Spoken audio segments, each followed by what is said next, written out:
Hey, hello. Hello, hello. All right, I think we're live. Could you please, if anyone is in here already, could you just let me know if everything is good to go? If you can hear me all right?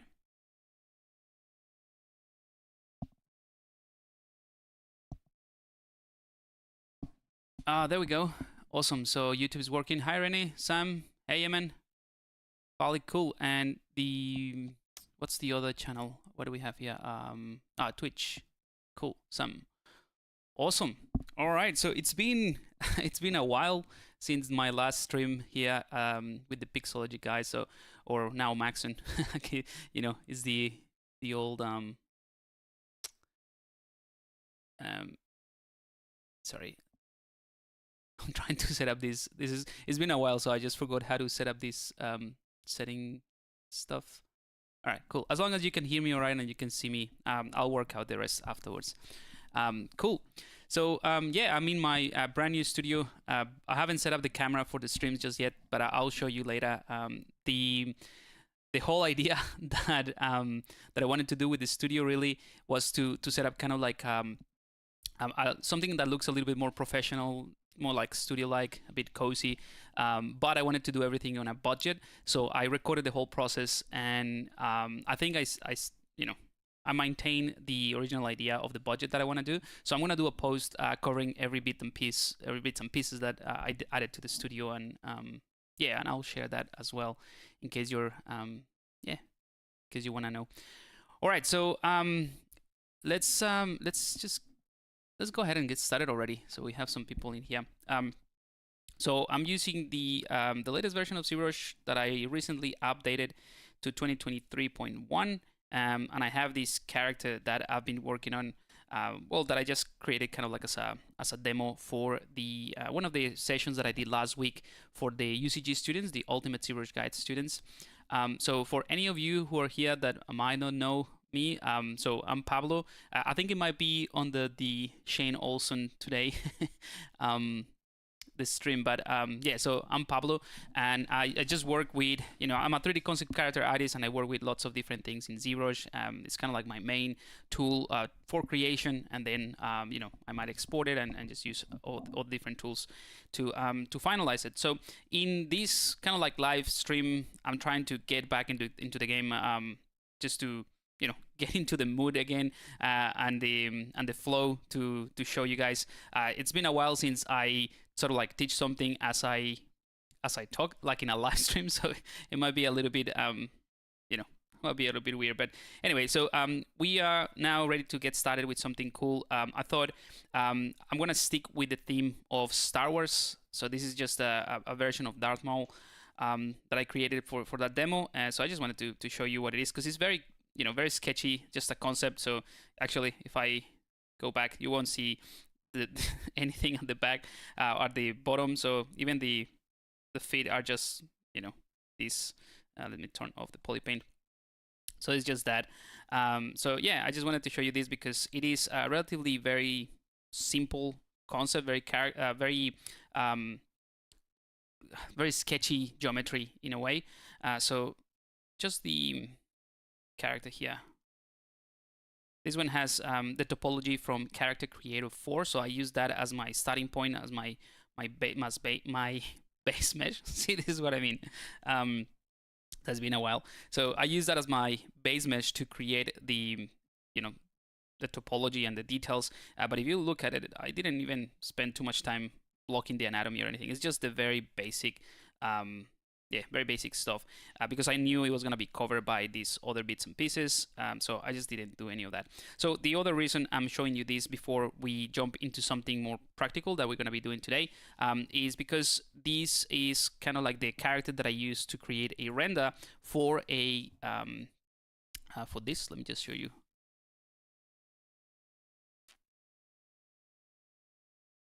For this one that you can see here on the screen, that image, so that is a contest that is currently like we're running it right now in my Discord server. So the whole Discord community, it's just made out of like most of my students as well, and a lot of like really cool artists that have coming on board. And basically, there's going to be a channel, or there is a channel already, that you can just go in, check the rules, and it's free to join, so you can just participate.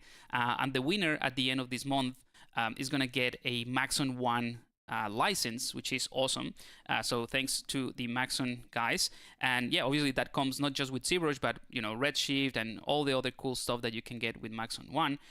So yeah, if you're interested in that, just join the challenge and create your own version of a Star Wars character. So the whole idea is to stick with the Star Wars kind of like universe idea for this month. So it started kind of like as the 4th of May and the Revenge of the 5th and that sort of stuff. So that's why I have this character on the screen. All right, so with that out of the way, let's go ahead and start doing something cool. Let me just hide that now.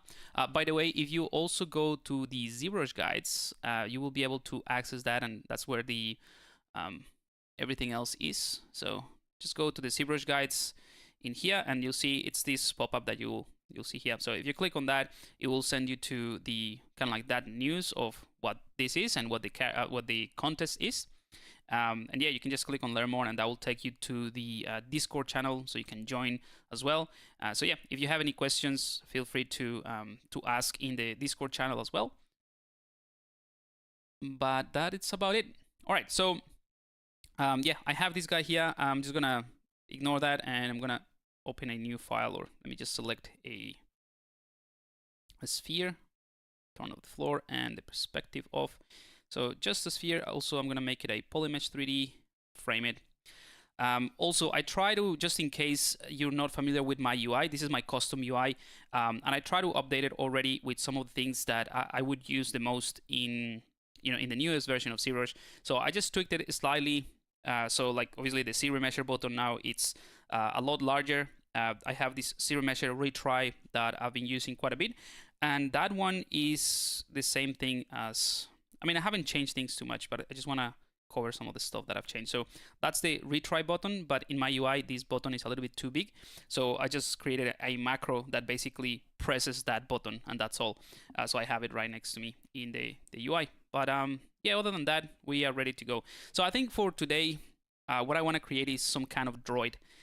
So I have some references here that I've collected, just the Star Wars stuff. Yeah, this is pure ref. So yeah, some stuff that I found interesting. So I'm gonna draw inspiration from all of this stuff and create kind of like a droid head using booleans and other tools that hopefully you'll find interesting. Again, it's just to show you different tools or different techniques. So yeah, let me just put this here on the right hand side so I can have a look at it. I just wanted to show you what sort of like references I'm looking at in the different screen. And also I'm doing these live streams, or trying to get back into the live stream to answer any questions that you might have, or any suggestions that of things that you might want to see, or anything that you want to talk about, ZBrush related. That's the whole point. So yeah, let's go ahead and start by, let's leave this one as it is. I'm gonna go ahead and append a cylinder, and I'm gonna start blocking this out. So I'm gonna rotate holding the shift key. So rotating that like so, scale it down, and this is gonna be something. Not sure what yet. It could be kind of like the ears of the droid, maybe. Yeah, I think it would be interesting like that. So I'm gonna actually take the sphere, hide the cylinder, and I'm gonna use the knife brush. So holding the shift key and the control key at the same time. Also, I'm gonna press the spacebar to move things around. It will clip or cut based on the shaded line, so something like that. There we go. And that creates a nice clean cut with Polygroups, so that we can use that to retopologize. I'm gonna click on mirror and weld so that we have it on both sides. There we go. Actually, let me turn on. Yeah, let's work with this sort of material maybe, and Polygroups so that you can see roughly what I'm doing. And let's turn on the cylinder. Let's go ahead and scale it like so. Yeah, I think that will be interesting. Just trying to think about the proportions a little bit. All right, so I'm gonna duplicate this guy, hide everything. So it's just the cylinder, and I'm going to duplicate it one more time, and I'm going to merge them together. So let's go ahead and rotate this like so. Scale that up as well. Again, so far, I don't really have an aim. So I have I'm looking at different references for, silhouettes really. So let's turn on the thumbnail as well. This one right here. I'm gonna go to preference, go to thumbnail, and I'm gonna select a black color so that this looks transparent. So this is what I'm trying to go for. So just looking at the silhouette. So with this cylinder, I'm gonna use a taper deformer, and I'm just gonna scale it down like so. I think that might be, that might create something interesting like that. So just looking at the silhouette right here as to how it's been, how you can read this character. So sort of like a droid shape. Just rotate this a little bit more. All right, so I'm gonna hide the first two pieces. So I have these two cylinders. And what I want to do is on the one that I have selected, I'm going to clean this edge a little bit. So let's get into solo mode. I'm going to click on my CModeler tool, which is just a macro that selects the CModeler, gives me this material, and also changes the size of the brush to something really small. So that's basically what the macro does, just creates or selects the brush that way. I'm going to right click on an edge, and I'm going to click on delete, edge loop complete. Let's delete a couple of them. Right click on the edge, and I'm going to use the bevel. Click and something like this. That's what I meant about cleaning this up a little bit, just so that I can create a more of a nicer transition here. So, but that's about it really. Let's go ahead and go back to the move brush. And what I'll do is I'm going to combine these two together. So let's merge these down. So let's go to the merge palette, click on merge down. Okay. Alrighty. So this is what we got.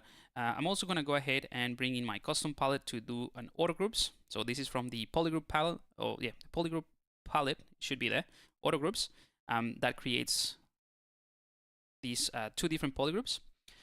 And sorry, let me just have a look at the chat.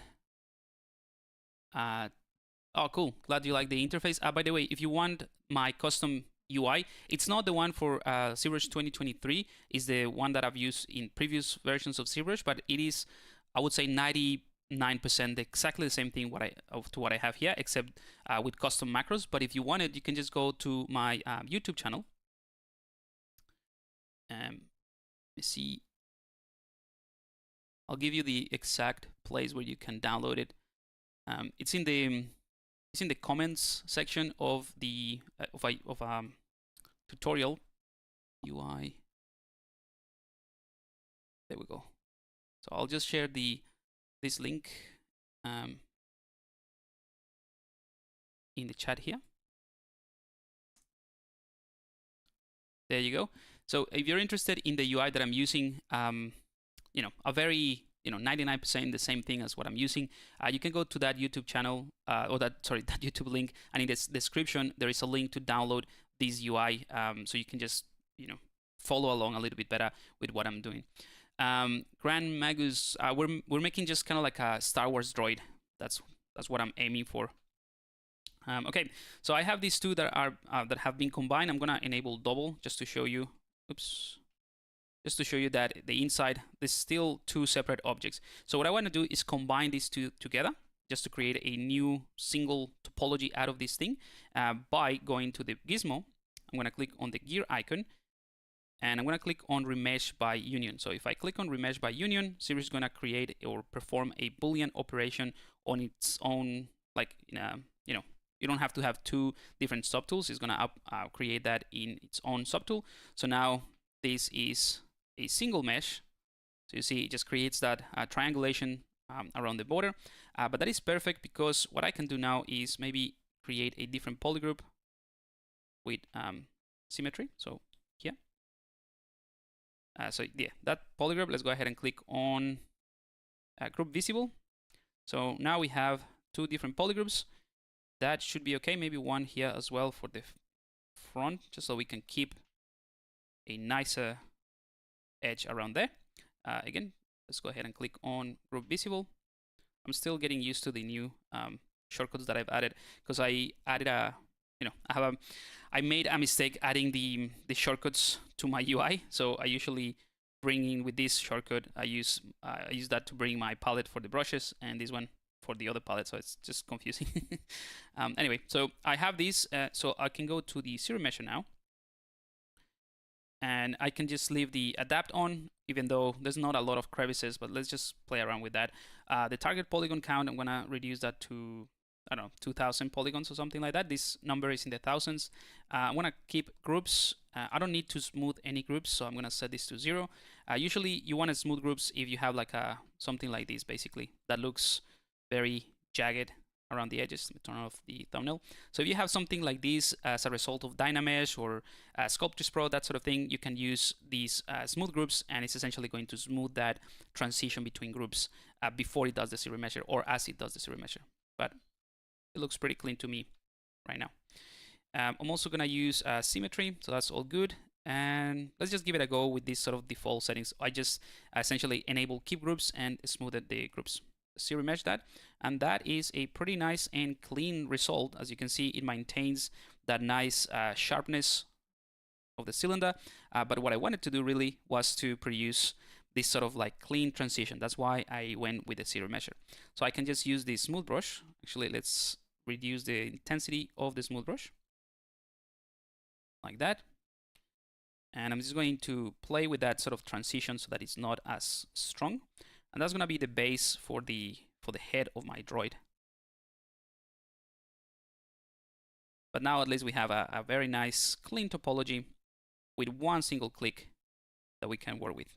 And it also maintains that sort of clean edge. And I'm going to show you a simple technique as well in just a second to recover a bit of the cleanness of this area. Because right now the topology that you can see here, it's it's great to describe this specific area, but it could be a lot cleaner, and I'll show you how we go about it. All right, so let me just switch to different. Yeah, so I think this is going to work fine. I'm just going to add a tiny bit more of smoothing around here just to clean up the transition. But that is basically what I wanted to do. Just combine a couple of tubes and create that nice transition. We can also go ahead and mask these polygroups. So holding Control and Shift to isolate these ones and click. And the same thing with this one. I'm going to click on the mask or Control, sorry, to click outside and mask everything. Invert, bring back everything and invert the mask. So essentially just masking out these areas, and I can just sort of smooth this if I want to have something that is less sharp. So it is smoothing around this, but it's at the same time keeping the sharpness of that edge. So a couple of simple techniques, I guess, using polygroups and masking. Nothing too complicated. All right, so that is looking pretty clean. Let's go ahead and clean this up in the kind of like the top.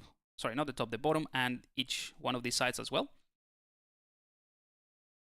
And let's go ahead and enable polyframe. So what I would do really is, we have a clean edge going all around, so that is pretty good.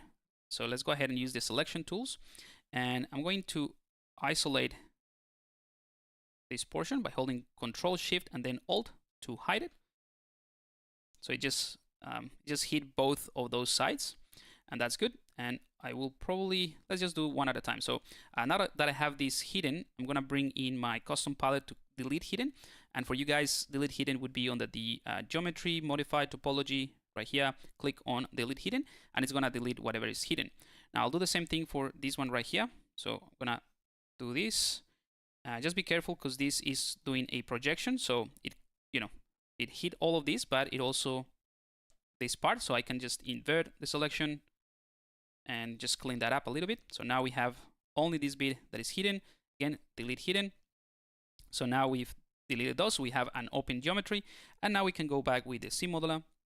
We have symmetry enabled as well. I'm going to right click on this edge and I'm going to click on close and convex hull. So convex hull is the one that when you can click and drag and add a few loops. And obviously that's going to be a lot cleaner than what I had before in terms of the topology, and I think that's good enough. Let's turn off symmetry, because now this is sitting in the center, and do the same thing. The cool thing as well is that the Serum Measure will remember the settings that you use in the previous step. So if you click once, it's just going to repeat what you did before. Perfect. So now we can go ahead and select this, give it a single polygroup, group visible, and there we go. We have the nice loop on the edges, and we have that that polygroup. Now this one also actually could be its own polygroup. You know, so now we have something nice and simple. And let's go ahead and bring in the rest of the stuff. All right, so now we have that base. We have this other cylinder that could actually sit a little bit in and just something smaller. And this could be some kind of grid, you know, some kind of panels or something that the droid can hear from, or yeah, the ears basically of the droid.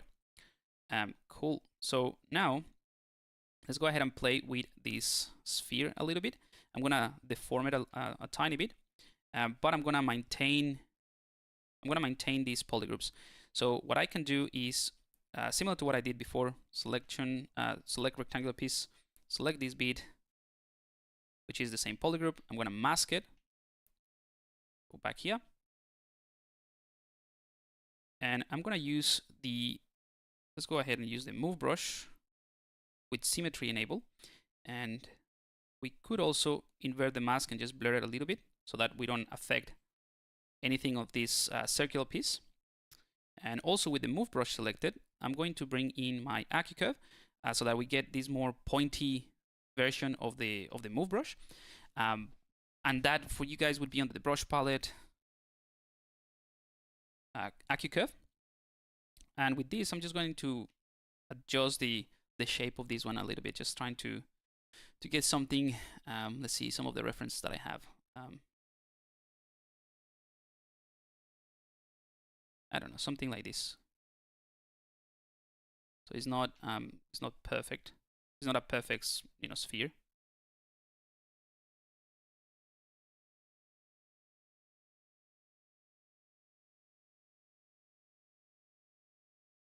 Just a tiny bit.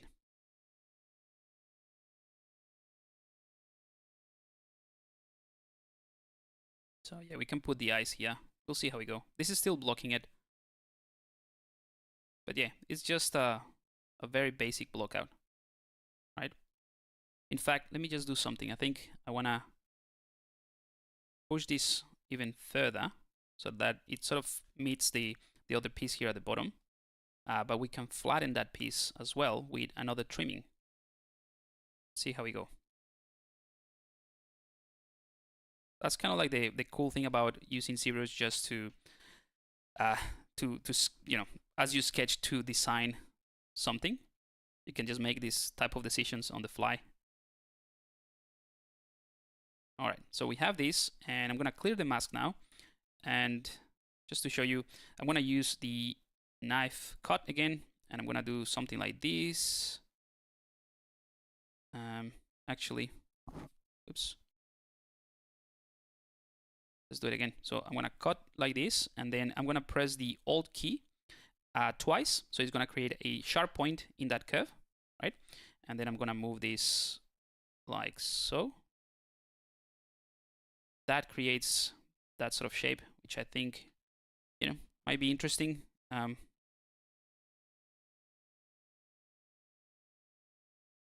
Yeah, maybe. Maybe we can also sharpen this like that. So another cut. Yeah, it's all right. Let's go ahead and cut it as well here. So basically all I'm doing is just cutting this piece to sharpen those edges for the droid, which is cool. And obviously every time that I sharpen that is going to create different polygroups, which is obviously what we need to run a Serum Measure that looks clean. All right, so I'm gonna do a mirror and well just to make sure everything is symmetrical. And let's do the same thing that we did before with the other piece using the Serum Measure. And let's click keep groups. I'm not gonna smooth the groups, remesh that. And maybe we have too many. Let's go for 1.6. That's not enough. 2.5. All right, so that's not too bad. I think it did a pretty good job with the topology as well. So you have a cleaner topology. I think what I want to do as well is, let's go ahead and undo that. I might want to just cut it here, but instead of cutting the model, I'm going to use the slice. So it slices the model, but it doesn't cut it. So let's use this, the spacebar, holding Shift. So you see, it just sort of slices through the model, and it gives me that extra line for the polygroup that I need in here. So all I need to do really is go ahead and combine a few of these polygroups. So let's go ahead and do group visible, this one as well. They need to be the same group. Group visible as well. And the rest is fine. Yep. The rest is all good. So yeah, all I did was using that slice curve to add an extra polygroup here. So that way, when we do the serum measure, series will be basically looking at an extra polygroup here, and hopefully give me a sharper line. There we go. So that's a lot better. Very clean, very nice topology. What I'll do is I'm gonna isolate the yellow polygroup, mask it, and then we can go ahead and smooth some of these ones, just to clean things up a little bit.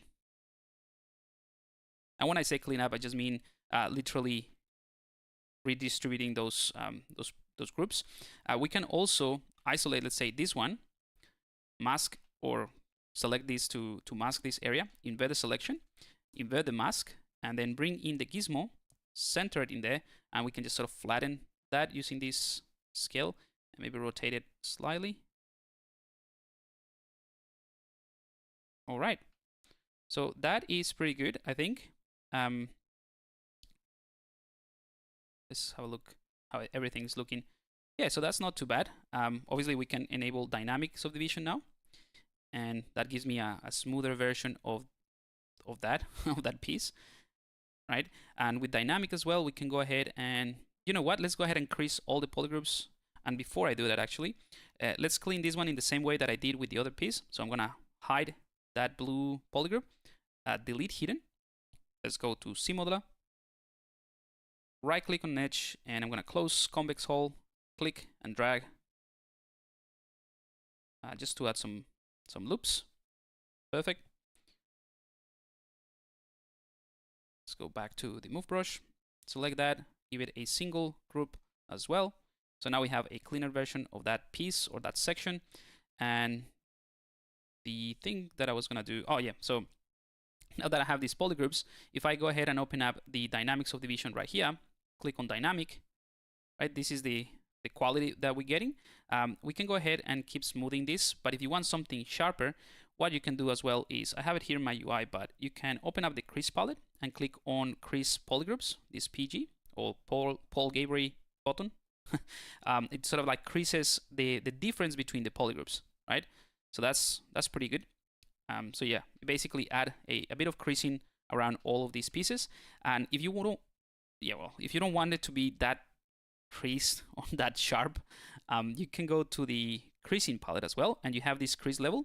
You can set it to 0, which is basically no creasing, or to 1 or 2, and that gives you a nice subtle bevel around those edges. So I think a crease level of 3 might be nice for this section. Yep, I think that works just fine. Let's go ahead and select this guy as well, and I'm going to use the same thing, dynamic subdivision, and potentially I was going to crease this whole thing, but we have different polygroups here. So instead, what I can do is use the C modeler. So I'm going to right click on an edge, let's turn off dynamic so that we can, see what we're doing. So right click on edge, let's select the crease tool and go for edge loop complete. And let's click here, that's one. And for this one, I'm just gonna maybe use this one.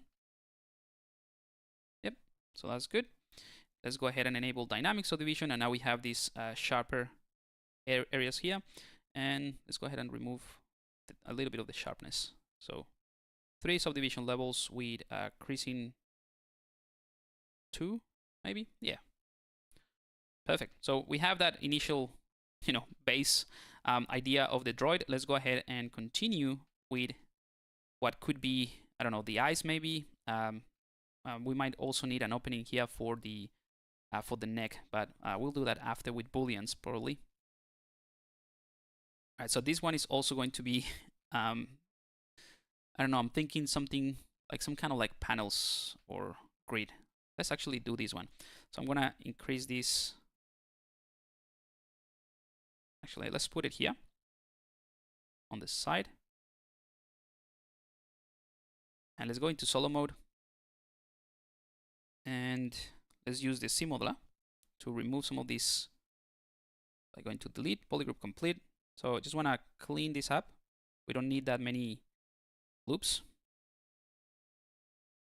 In fact, we don't need, let's leave it as it is. Right click on an edge. I'm going to click on insert, and I'm going to also click to add one around there. So I want to try to achieve a semi-square polygons all around here, and the same thing for this side. Although this side you won't see it, so I can just do a couple of them, and that's it. Now for this part, we can do a bit of C modeling. So I'm going to use the C modeler that I have selected to add kind of like a protection for, I don't know, rain or something for this area. So if there is like some kind of circuits or something, some kind of high-tech stuff, it will protect it. So I can go ahead and let's go ahead and enable symmetry. And I'm going to select the symmetry on the y-axis, like so. No, not on the y, sorry, z-axis. And I'm going to select a few polygons. So I'm going to hold the Alt key to tag these ones.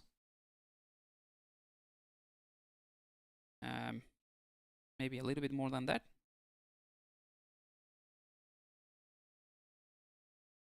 Yep, that should be enough. And I'm going to right click, make sure that I have QMesh selected.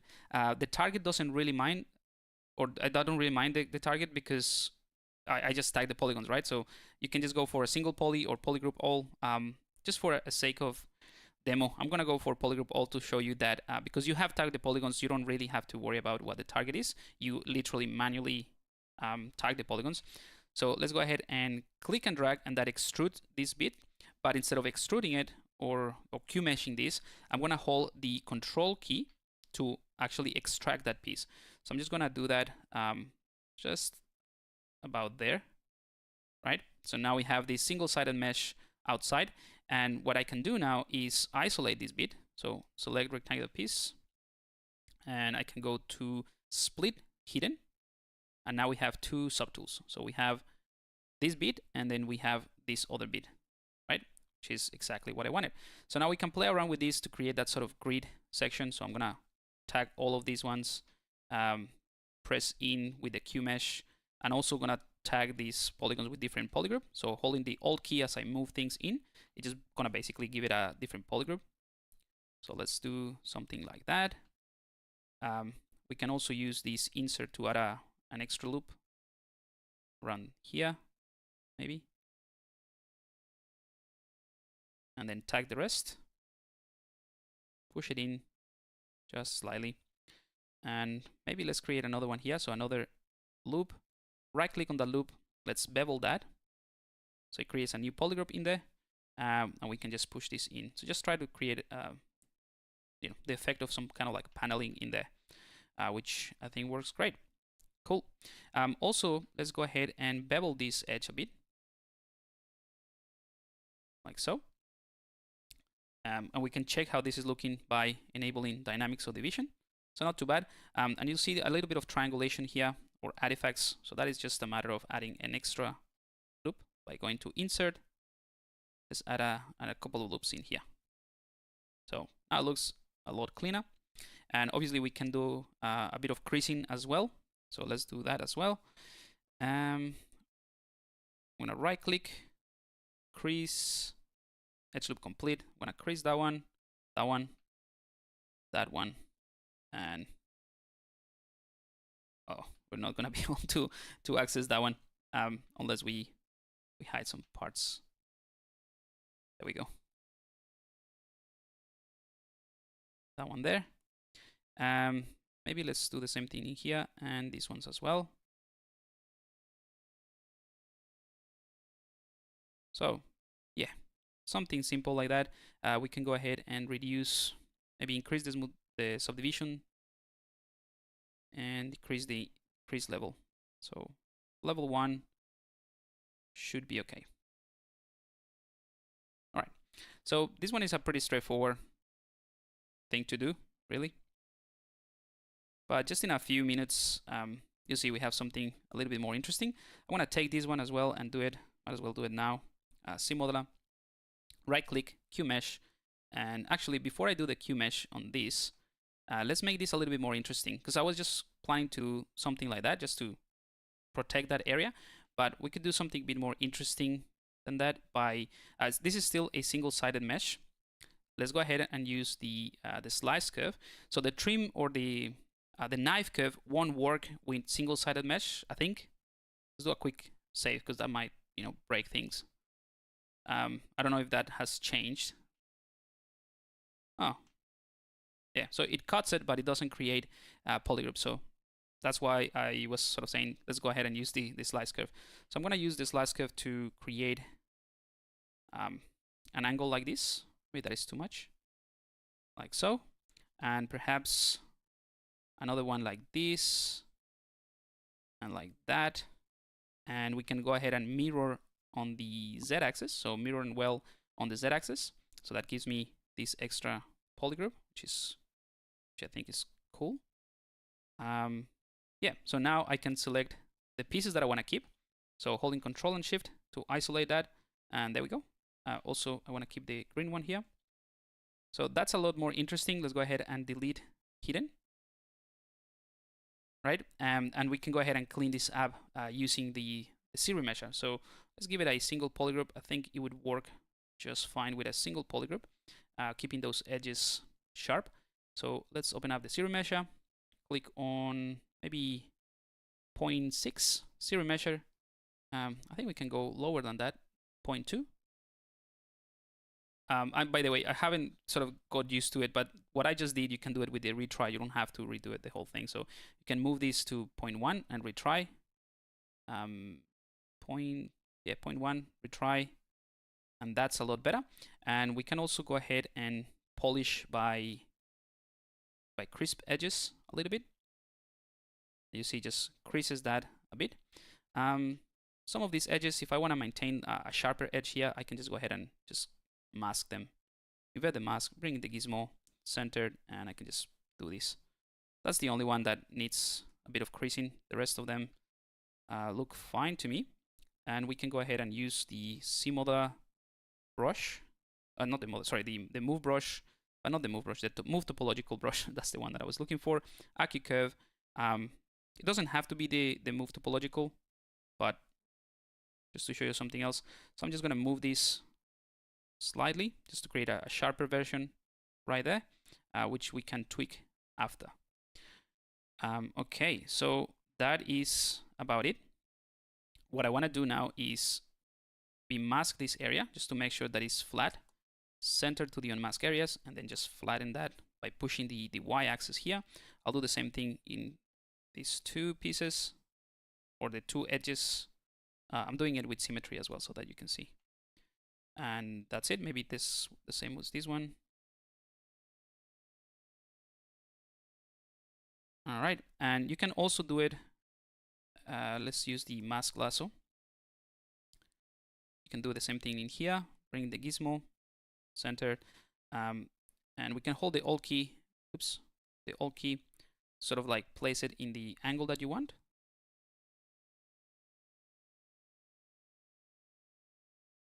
There we go. And obviously I moved this bit, so let's do it again.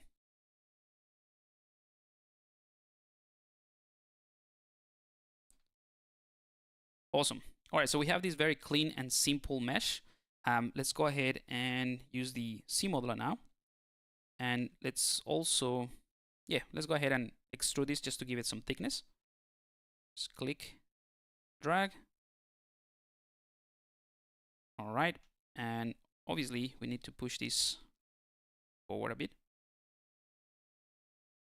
And center that. Maybe let's center it here. I'm just going to scale it so that it's closer to that piece. All right, so we have that very simple shape. Let's go ahead and make it a bit more interesting by adding a bit of paneling inside. So with the simulator again, right click, insert, but this time I'm gonna right click, and with the insert, I'm gonna target a multiple edge loop. So I can click and drag and produce a couple of edge loops like so. Right click on face, Q mesh, and I'm gonna click and produce extra panels in there. So, in fact, let's go ahead and do the same thing by holding the Alt key just to give it different polygroups. There we go. So that's cool. We can also, make something a bit more complex, I guess. If you, for example, use the symmetry, let's go ahead and tag these 4 pieces, and with the Q mesh, we can drag it up, and it will connect, or this ZBrush will connect these pieces straight away. So we can do something different in this area. Maybe the same thing here. We can connect this like so. Let's have a look at how it looks with dynamic, and we can just add maybe we can just go ahead and crease polygroups a little bit like that, and then we can also manually right click, crease, and I'm gonna select crease edge, so it doesn't do it to the entire thing. So just creasing these bits, dynamic. There we go. Let's do the same thing here at the bottom. Although this one kind of looks cool.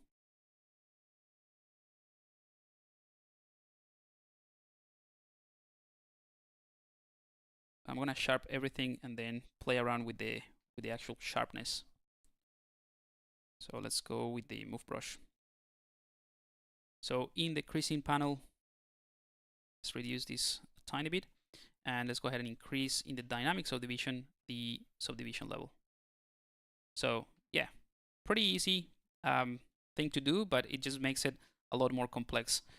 Oops, I think for whatever reason this one didn't crease properly. I feel like there's a slight difference. Oh no, it's fine. It's the same thing. Okay, all good.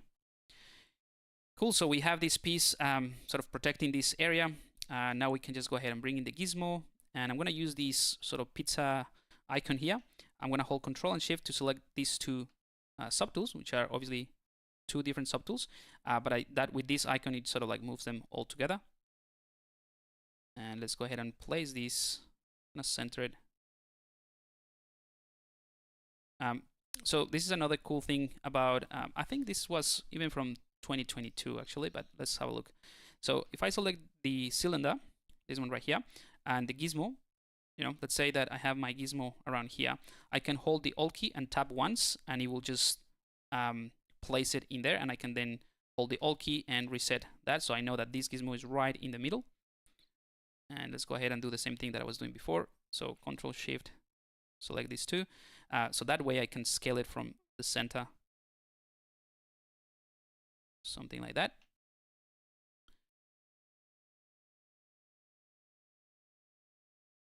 Cool. So now that we have this in the right place, what I assumed would be the right place, I'm going to select this piece, mirror and weld. Whoops, I have that set to Z. Let's go to X, mirror and weld, and then this piece as well. In the X-axis, mirror and weld. So now we have symmetry. Awesome. So I know this bit sort of like sticking out, but just wanted to block things and show you some cool techniques that you can use for your own concepts and just keeping things cleaner. Let me have a look at the chat. If you have any questions, feel free to put them in there. The title of the stream says, yeah, that's what I thought, Shane Olson. Yeah, I know it's kind of like, yeah, I don't know how to change it. I know there is a way of changing it, but like I said, it's been a while, so let's just stick with the Shane Olson title.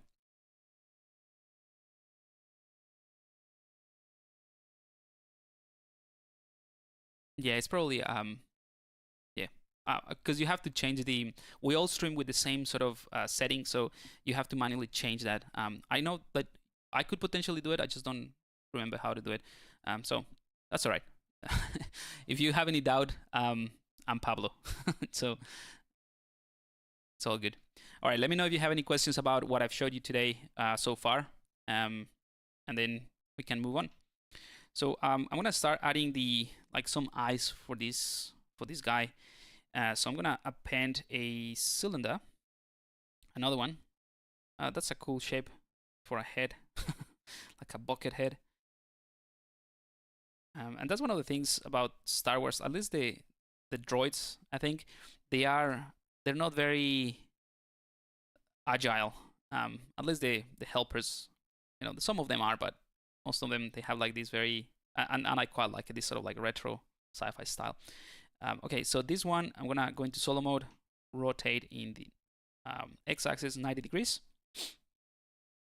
So maybe let's do this.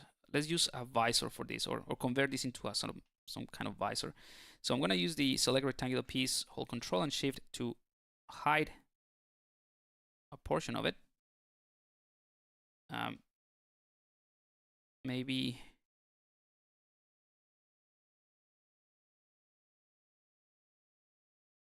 like that. All right, so actually just hide half of it. I'm gonna hold Control and mask this bit, bring back the rest. So I basically just have those half of those points masked, and I can use my Gizmo to hold Control and extrude this. I'm gonna extrude the other one, Control and extrude that. There we go. So a pretty simple way of generating this type of shape. And of course, then we can, play around with things like the C-modeler. Right click, insert multi-edge loop, click and drag, and then just try to maintain the same sort of size for the polygons all around. And we can also right click, and let's actually use a single edge loop here to insert one just around there. So that's gonna give me a nice edge that I can play around with. Let's merge this in the Z-axis. Actually, let's center it. So let's bring in the Gizmo, center it to this entire object. And I'm gonna click on the house icon so that it's right in the middle. And let's go ahead and, oh, you know what? I should have mentioned this. Again, those are the type of things that are really cool that I'm trying to get used to it, to use it more often. But because we have the dynamic symmetry now, this thing is not in the center of the world, it's on the side, or it could be here. But I could use local symmetry with dynamic, and it's going to dynamically, merge these together in based on the Gizmo. So I now have this on the other side. So that's another really cool thing. So, but I wanted to have it right in the center of the world anyway. Okay, so let's give it a single polygroup, group visible, and instead what I can do is just tag these polygons right here. And what I'm thinking is this is gonna be just the edge, so I can just with the Q mesh click and drag and push it all the way to the back. So you see it just connects it because I had the same, I mirror and welded, so I had the same sort of loops in there. Let's go ahead and we don't need that many edge loops. So I'm gonna right click, delete edge loop complete. So I'm just gonna remove all of these just because I wanna do something consistent. So I can right click, let's click on insert edge loop polyloops or multiple, and let's do something like this. And then because Serum Measure will remember the settings that I used, I'm gonna click on this one, and now I have exactly the same. And now I can just sort of scale this like so if I need to. Let's get out of solo mode and let's place this guy.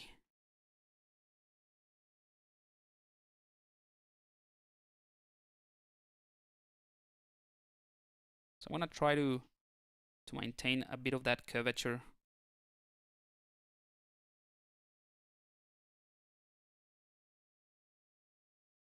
Yeah, that's not too bad.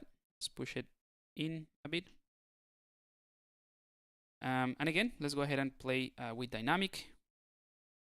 We can also isolate a couple of polygroups. So let's isolate the blue ones and then assign a, let's actually do auto group so that we have two different polygroups in case we wanna use different polygroups in this case. Polygroup all just to sharpen everything. And again, go to the creasing tool for the creasing palette here and remove a bit of the creasing. And let's go ahead, and this time I'm going to show you a different thing you can do. Actually, this looks pretty cool as it is. Just going to increase the subdivision level. But with this, you could add a bit of extra, extra beveling. So for example, let's go to the C modeler.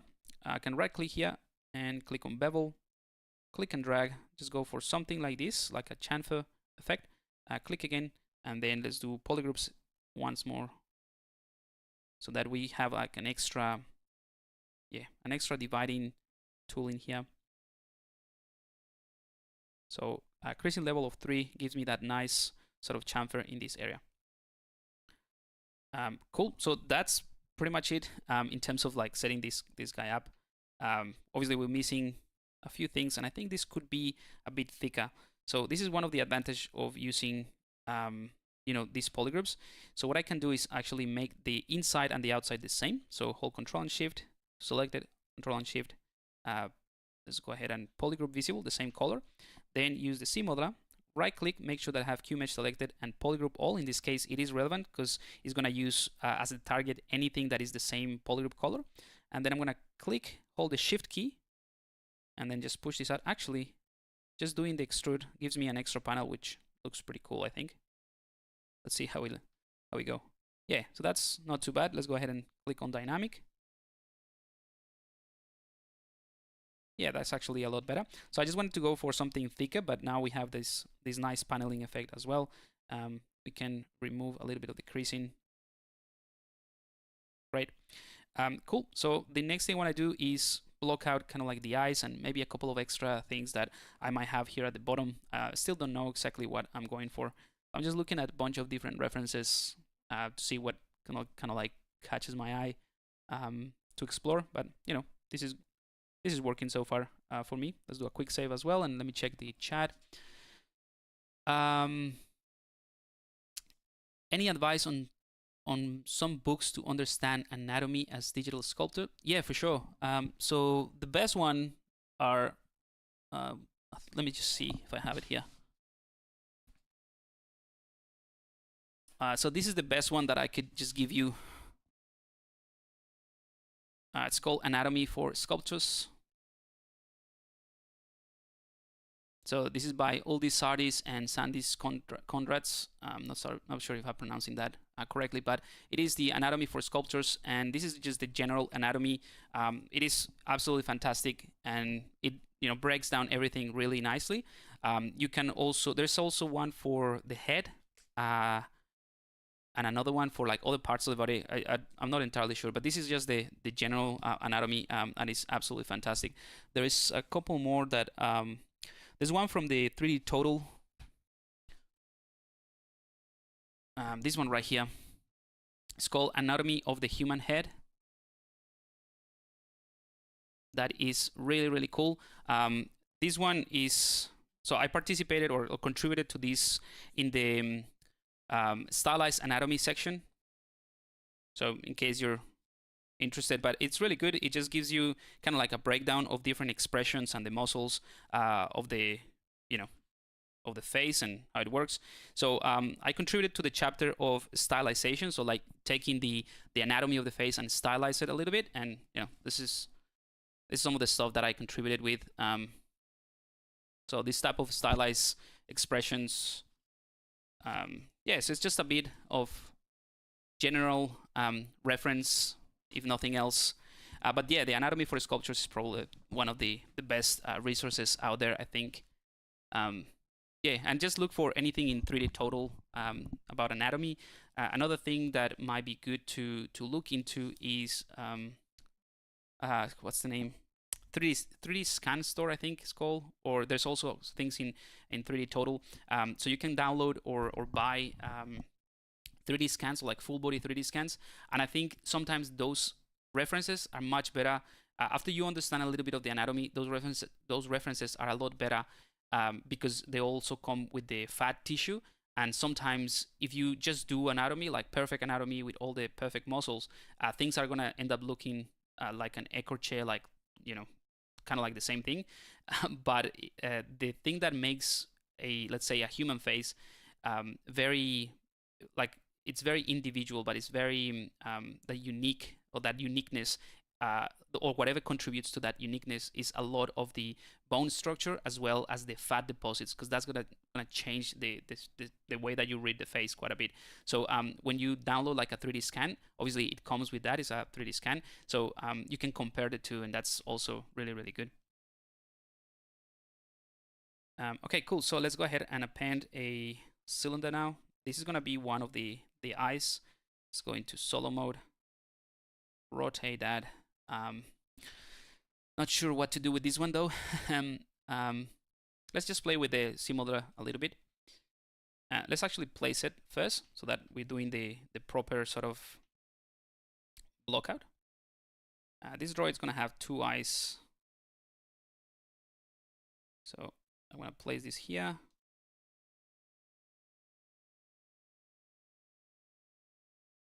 Somewhere there.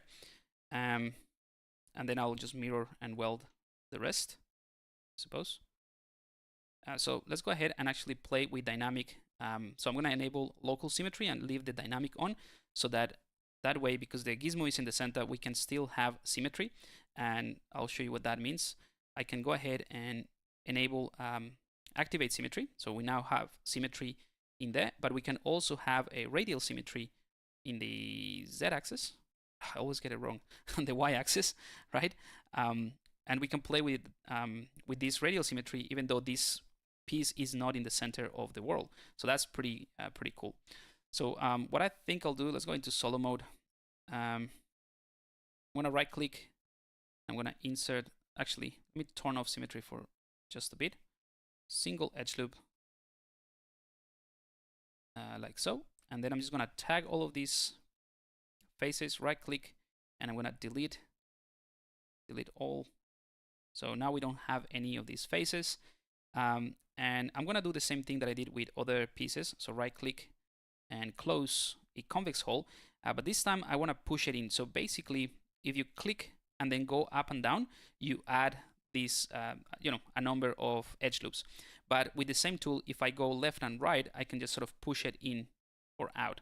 So maybe I actually want to push it in. So it's only letting me push this out based on the normals. So I think what I do is I'm gonna flip the normals, and that way I will be able to hopefully to push it in like so.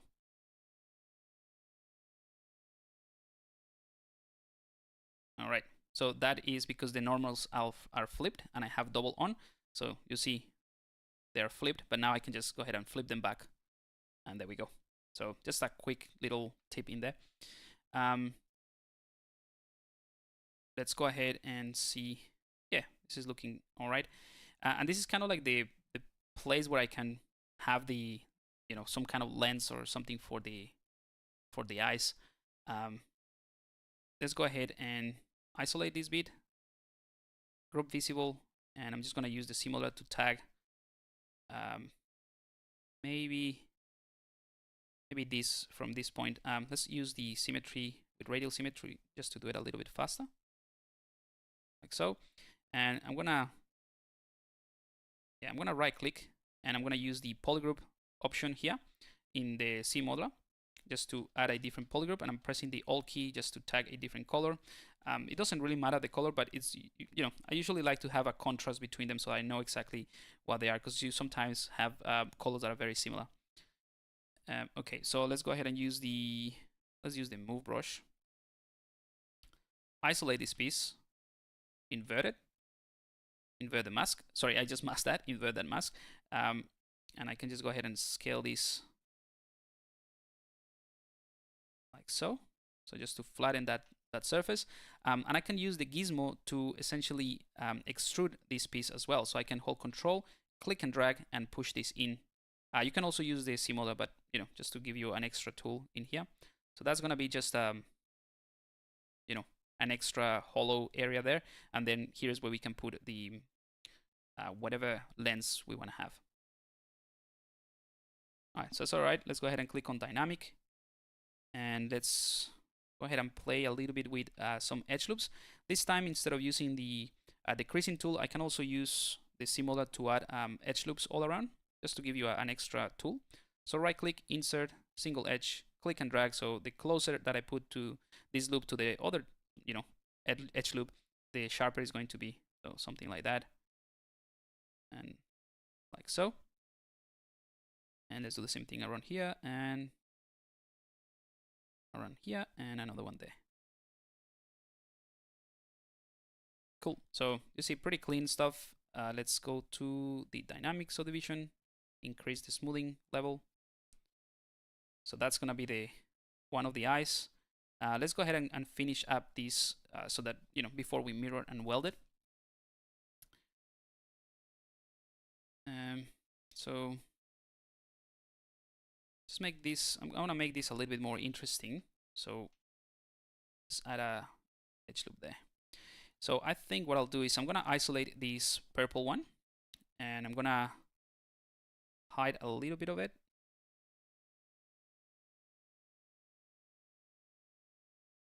And perhaps this front bit as well. So holding Control and Shift and then Alt. So just this bit, and I'm gonna maybe just give it a single polygroup so that we can play around with this, bring back the rest. So now we have this polygroup isolated. I'm also going to right click on an edge, go to delete, and I'm gonna delete complete edge loop. So all of that, I'm gonna remove all of this. And that way, when I, maybe I did one extra one. Yeah, that's all right. I'm gonna use the Q mesh with polygroup all. So polygroup all just means it's gonna target this specific polygroup. Let me just check something.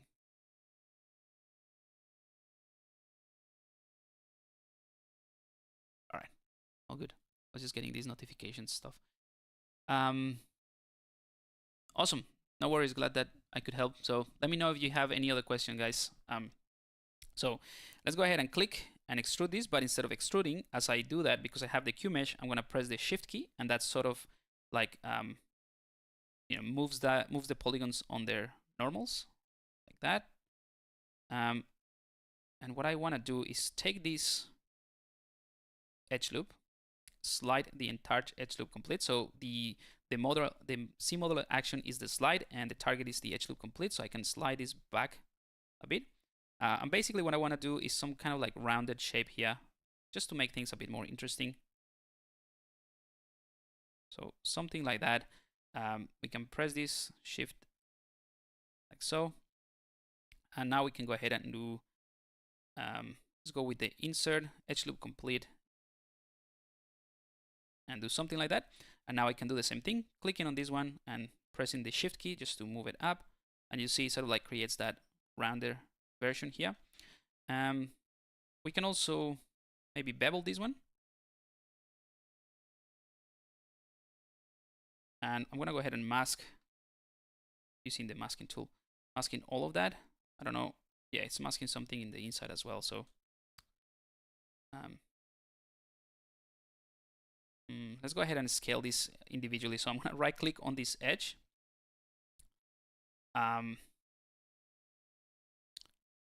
Where am I looking for? Scale, where is it? Scale. Yeah. So with the edge selected, right click on the edge, scale, and we can do edge loop complete, and let's click on that just to scale it up a bit. Same thing with this one.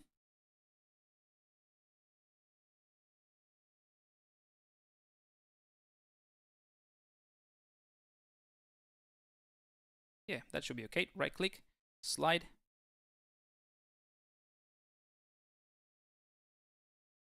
So hopefully you can see what I'm trying to achieve here. Just a slightly more rounder version.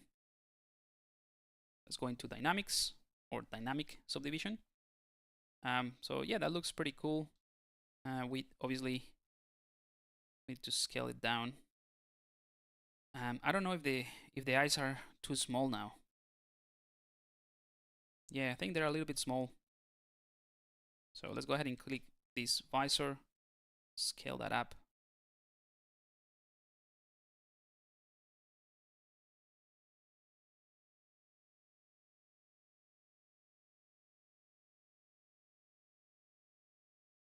You know what? Maybe we can do this even more interesting. So let's go ahead and with the gizmo selected, instead of being like a straight thing here, I'm going to use the gizmo to add a bit of a curvature using the bend arc, and then just push this in. No, let's push it out like so. So it just adds a tiny bit of a curvature in there. I'm going to do it without the perspective so that it's more accurate. So 30 degrees, 25 degrees. So that's better. And that means I can, accept that and push it forward a bit. Yeah, so that's more interesting. By the way, if you do something like this, but you want to keep the originals, I tend to do this all the time. So I'm going to select this one, duplicate it, and I'm going to take the original one. So the duplicate won't have any history, whereas the original would have the history. So I will take this back to what I had, right, before I tweak those settings. And I'm going to create a folder. Let's put it here at the top, and I'm going to create a folder called the OR, as in originals, and I usually keep those in there. But this is kind of like what I'm looking for anyway, so I think it's fine. And also, let's select the eye now.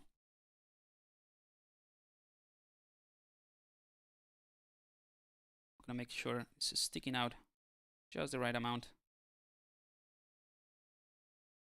Let's push this back a bit.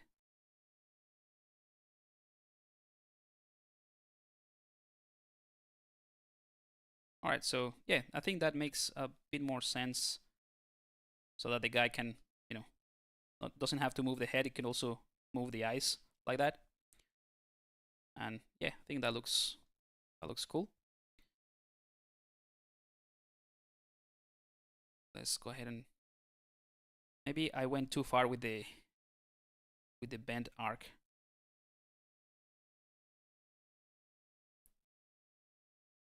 All right, it's a lot of tweaking, but that's just the nature of designing things as you as you sculpt and you figure out what to do. I'm gonna push this forward even more, and that way I can sort of scale it and it's not intersecting with the geometry. So that's all right. I'm gonna obviously push this in a bit more. And let's go ahead and add the kind of like the lens or something around here. And that just could be a simple sphere, really. So let's go ahead and append a C-sphere, not a C-sphere, sorry, a sphere, normal sphere.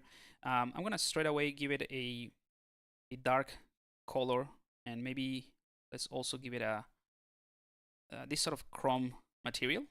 So I'm going to maybe lighter color actually. Let's click on the mRGB, which for you guys would be on the draw palette, mRGB right here, and click on fill object. And that's it. Let's go back to the one that we're using, and this sphere, scale it down. We can also use dynamic subdivision as well, just so we can see a clean version of that. So this would be the lens, really.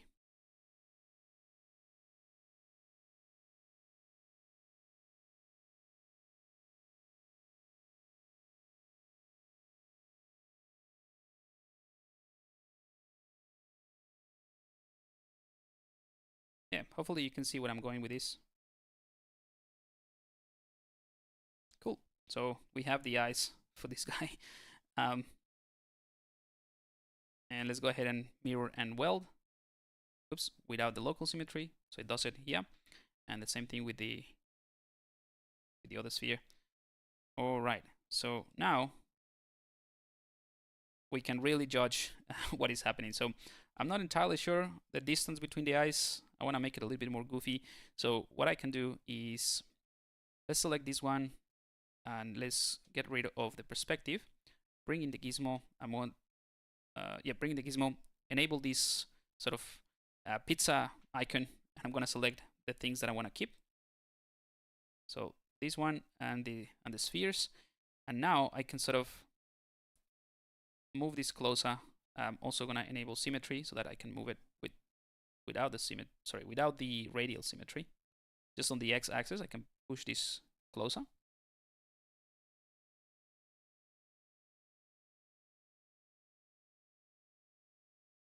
Yeah, and we can just play with the expression, I guess. Yeah, I think I'm gonna keep it more goofy, like that. It reminds me of what's the name of the guy from Futurama? Bender, I think. Similar. So let's go ahead and scale this up.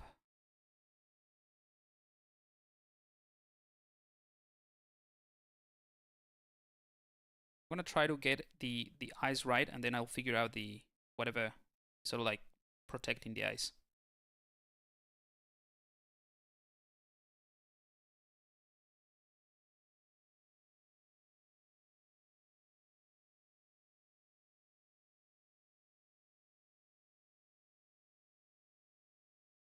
All right, I think something like that. It's obviously quite different from what I had. So let's select this piece, and let's play around with the scale of it and the placement.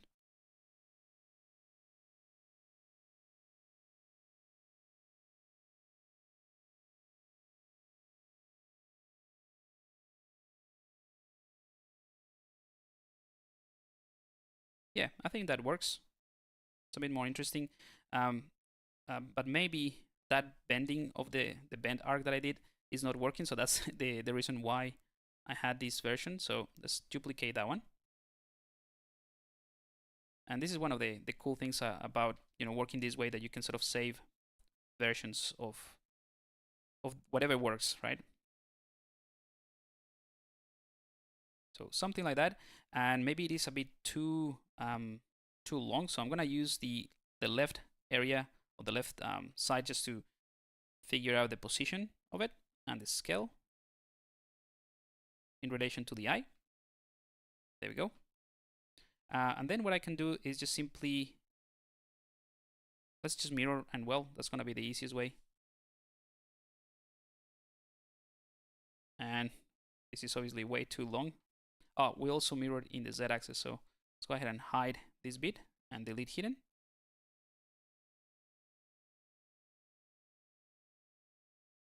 All right, so not too bad. This section right here, we could just take the original head and just scale it slightly, so it's not as rounded anymore. Just think that works.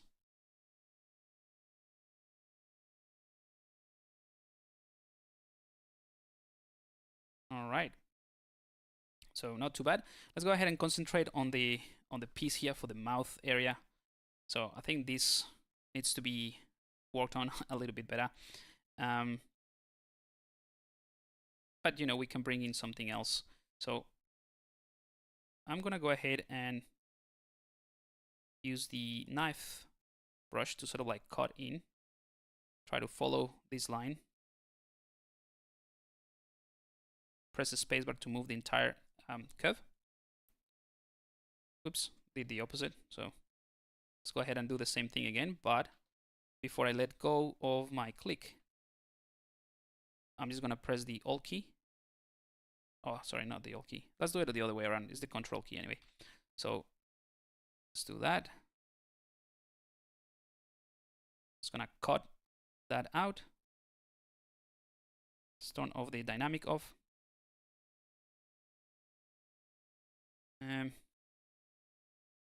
You know what? I'm not sure that this is the best approach. Let's undo that. I'm just gonna go ahead and push this in with symmetry so that you don't see it coming through, but it is still a rounded piece, which works fine.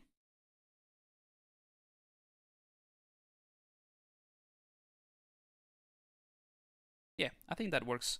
All right, let's go ahead and figure out the face or the mouth of this character. Maybe we can select this piece actually and mask it, and that way I can bring in the gizmo, center it in the unmask areas,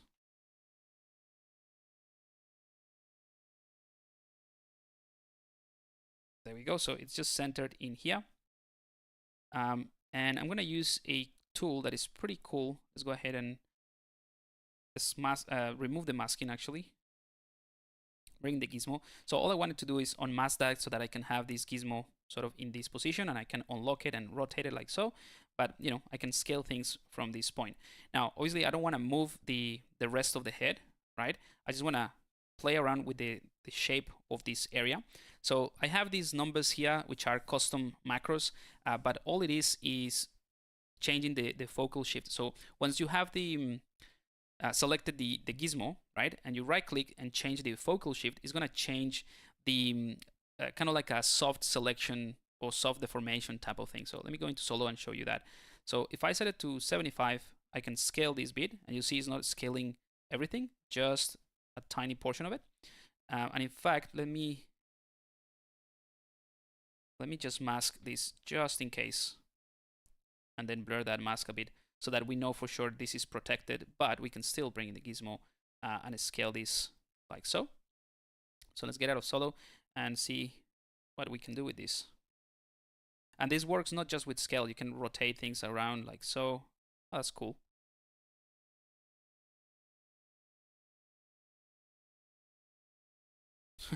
Yeah, so maybe something like that. Anyway, so I'm gonna rotate it a tiny bit. But you see, it's like a soft deformation type of thing.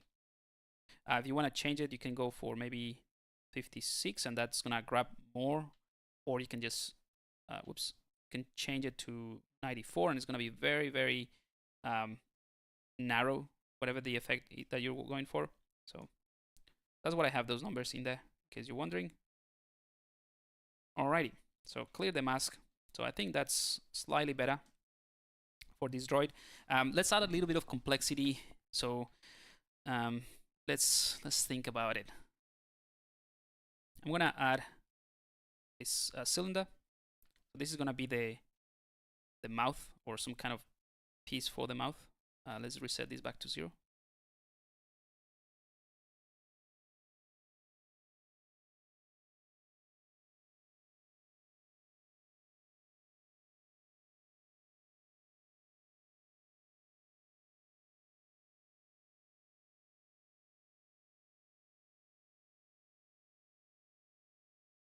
Trying to maintain kind of like the direction of these lines. Some sort, I don't know, some kind of flow, like so. All right. So that also means that I could take this piece again. Let's get out of dynamic. And I've been deforming it quite a bit, so I'm just gonna go back in time to before I deformed anything, because I think what I can do is isolate this piece and this one. Let's mask just this section, invert the mask. So now we have the gizmo that we can manipulate on just this portion right here. And from here, I'm going to start blurring the mask quite a bit, just by holding Control and clicking on it. And that way we have this similar to what I did with the gizmo, but it is with the masking. So it's a soft deformation based on the mask. And then what I'll try to do is place this kind of like in the same way as this cylinder. That. And then, now that it's placed, I can just scale it. Shading.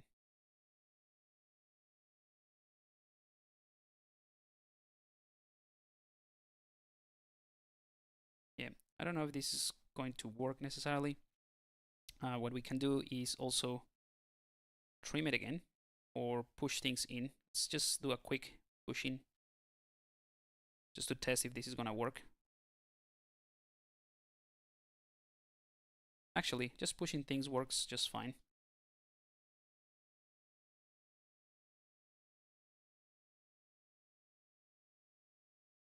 It's kind of like a soft deformation there.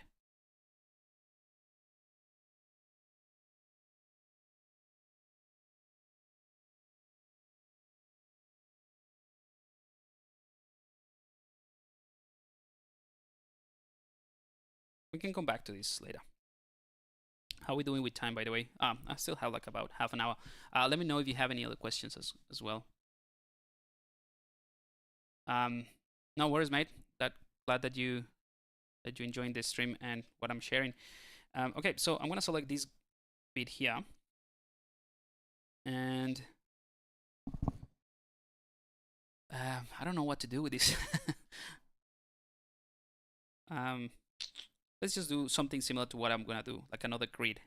So let's go to dynamics or enable dynamic, C-modeler, and I'm gonna repeat some of the stuff that I've been using. So right click on an edge, insert a single edge loop. Let's go ahead and add something like that. Let's get out of dynamic. So I think that's all right. I'm gonna tag all of these polygons, right click on a face, Q mesh, push that in, holding the Alt key just to tag different colors, and that's about it really.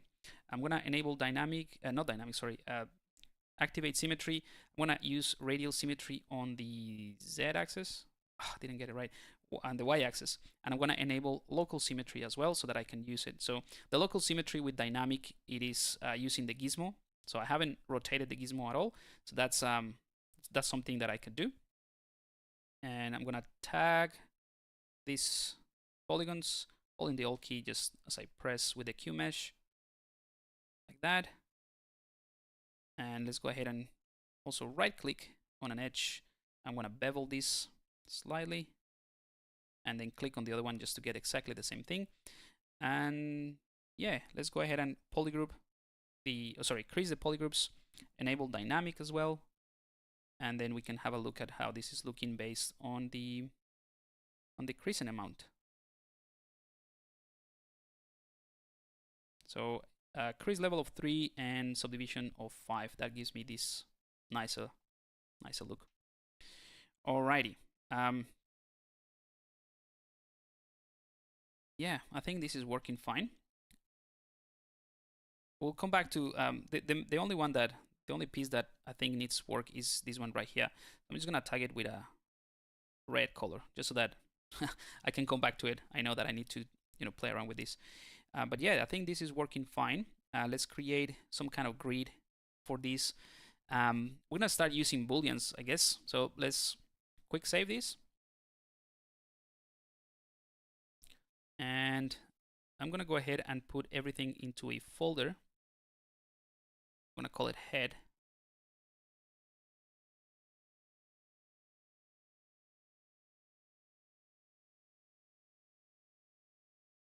That way I can have it all in one place.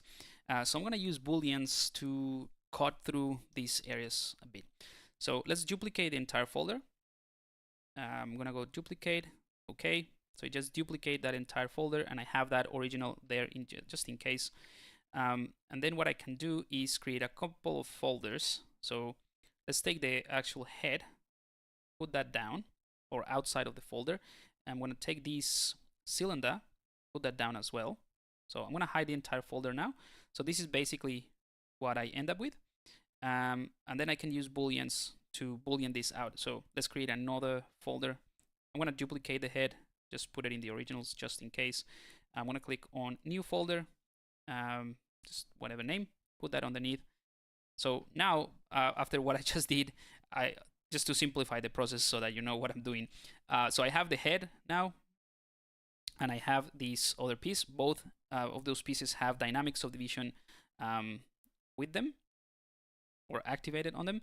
And what I want to do is subtract this piece out of the head. So I can click on this icon to subtract. Nothing happens because we don't have the live booleans enabled. We can go to the render palette and click on render booleans, and I have that switch right here, and you'll see what it's doing. It's sort of like cutting through that model in there. That's essentially what the booleans, what the booleans does. I can turn on the polyframe just so that you can see it. So let's just try this out and see if it works. In fact, let's go into solo mode. I want to make sure this is a bit sharper. So with the similar right click, insert, like that. So that way we don't have those, artifacts happening in here. All right, so that's one thing I want to do. The other thing that I wanted to do maybe, the rest I think we can do it with panel loops, but we can start playing around with something for the neck. So let's go ahead and append another cylinder, or could even be a sphere actually. And you know what, just to make it easier for you to see what I'm doing with the booleans, I'm gonna push this inside this folder, and I'm gonna give it a bright red color to these pieces. Fill with red, and then I'm gonna use these ones to boolean things out. So I'm gonna select this one. Let's get rid of the overall head and turn this into a subtraction mesh. So now I'm using these two pieces that are red to subtract, and because I have the live booleans, I kind of, I can see what I'm doing as I push things in and out. So this is a fantastic way of, playing around with, this type of objects. So I think this for the neck, I think this one works just fine. Maybe push it up a bit more. But I don't necessarily like how this is looking in this area. So instead of, just using these tools, I can add another one. So append, let's go for a cylinder, and let's give it the same red color so that you know what I'm doing. Let's select these, rotate it 90 degrees, scale it like so. And this is just gonna be a piece that I'm gonna subtract from that section. So let's enable the booleans within that folder as well, or not within the folder, sorry, I just put it in the folder and enable the booleans. So we can also enable dynamic so that we have something smoother. Same thing with the sphere for all these pieces. So I think, yeah, this one works a bit better. Just want to make sure this section is nicer, like that cut is a lot nicer.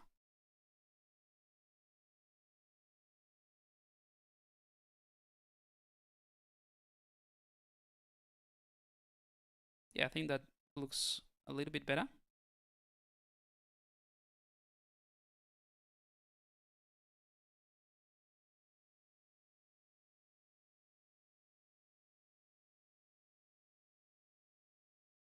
And, we have this happy accident here at the back, which I think it also gives it a nice look. So it's kind of like a helmet thingy. All right, cool. So that's basically having, having a look at how this works in terms of the live booleans. This edge right here, it's a little bit too sharp as well, and it's going to create a very thin area. So something else I can do would be maybe take this guy here, and instead of making it so, maybe instead of using this, actually, we can duplicate this other one, so the long one, and I'm just going to place it in that sort of space as a replacement of that. So let's subtract and put it in the folder. So this is kind of like what this full cylinder is doing. It's kind of like creating that that sort of cut or that edge.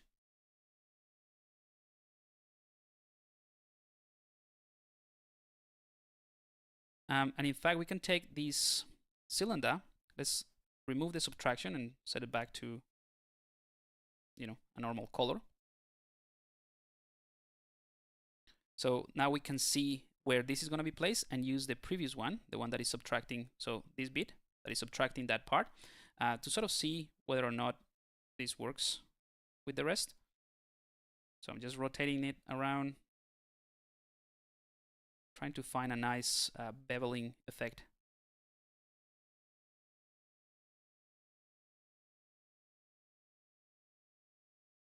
Yeah, I think that looks a bit better.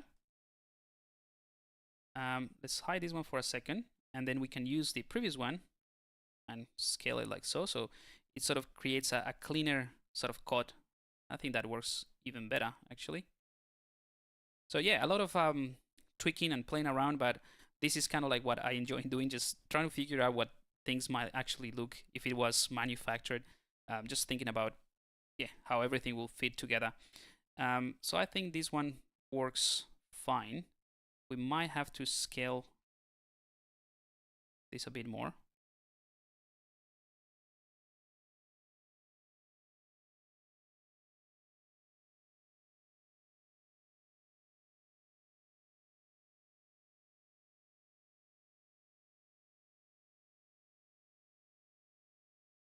go, and this one as well.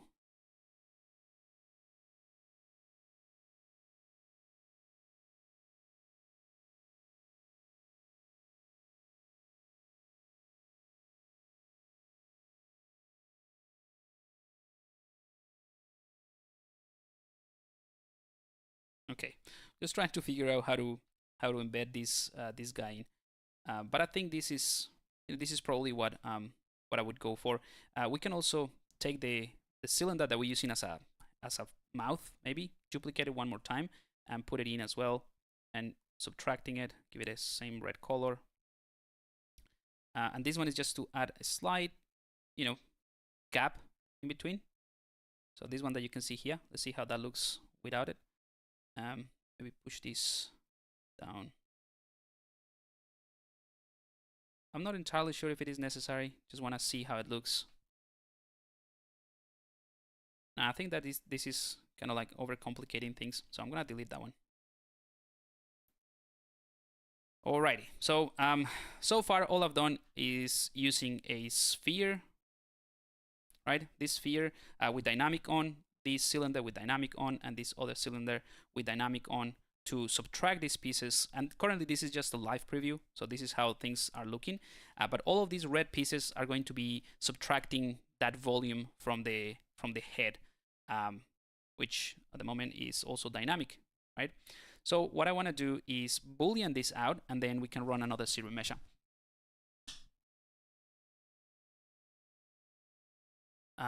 Interesting, ZBrush 2021, isn't it? It's ZBrush 2023 now. Sorry, I'm not sure what you mean. I'm using 2023. You can see here at the top, 2023.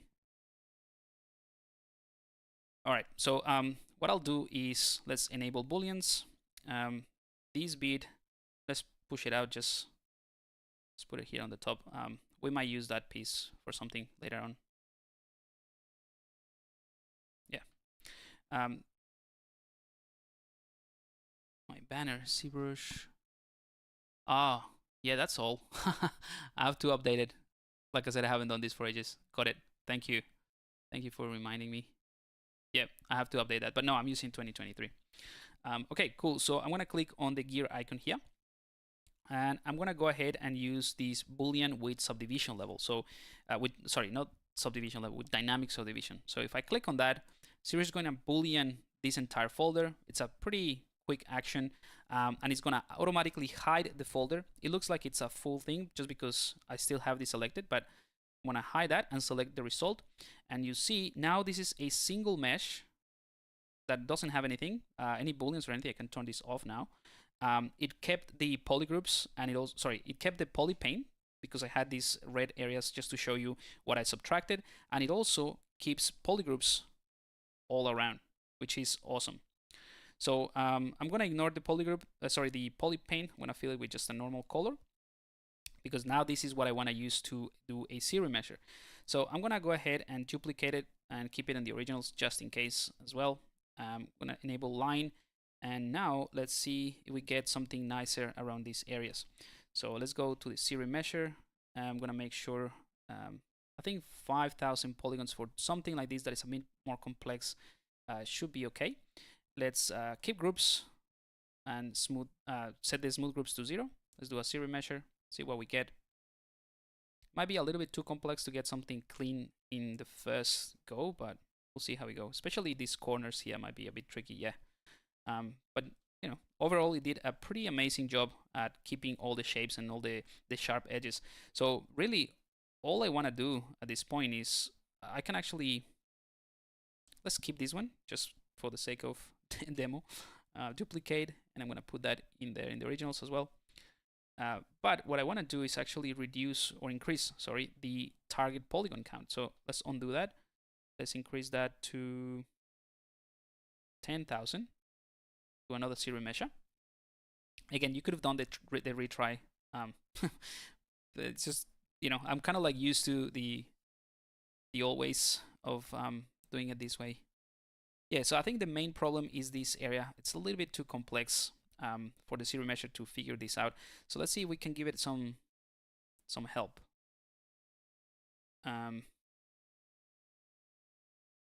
Actually, I'm gonna push it. I'm gonna make sure it gives me what I need. So let's undo that. I'm gonna go for a larger polygon count, and I'm also gonna try to detect the edges, see if that helps with this bit or with that section. And actually, now that I think of, we might be able to use smooth polygroups, but I think this is much better. So let's clean this up a bit.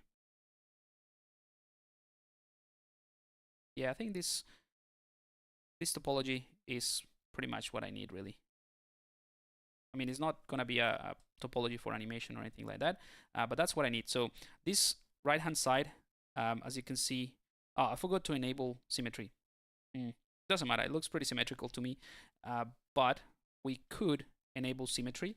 We can mirror it and then mirror and weld so that we have this nicer topology on both sides.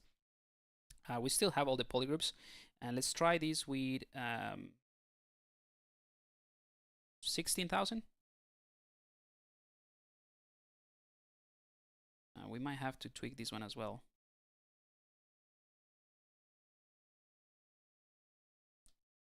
All right, I'm gonna go ahead and click on Crease Polygroups, and let's leave everything as it is. Detect edges off, and Serum Measure that. Let's go for half. Retry that with half. All right, so yeah, not too bad for an automated tool with one single click. So I think that's fine. Let's see. We enable dynamic subdivision. We can crease polygroups and then use the creasing tool to reduce the sharpness level. All right, that's pretty cool. And we can also clean this. This one is fine as it is, but this one we can clean this bit. Same thing that I did before. So I'm gonna isolate these ones, both sides, delete hidden, and then using the C modeler, I can right click on an edge, close convex hole, and add some polygroups or some edges, edge loops, really. Alrighty, group visible, enable dynamic, and there we go. So we have the kind of like the same shape that we had before with the head. That's why I duplicated it. Let's push this in, enable that. So now we have the head. Let's turn this thing off. So we have this head kind of like as a helmet thing, and now we have the mouth. That's gonna be this bit. Let's go ahead and now push it in. Actually, we have this other section, so let's just rotate things a bit.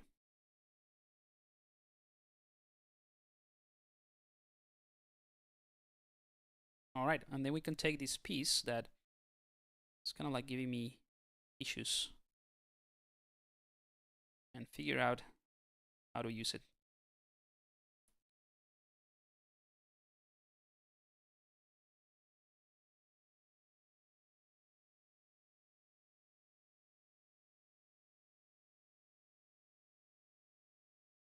Okay, I think that's much better.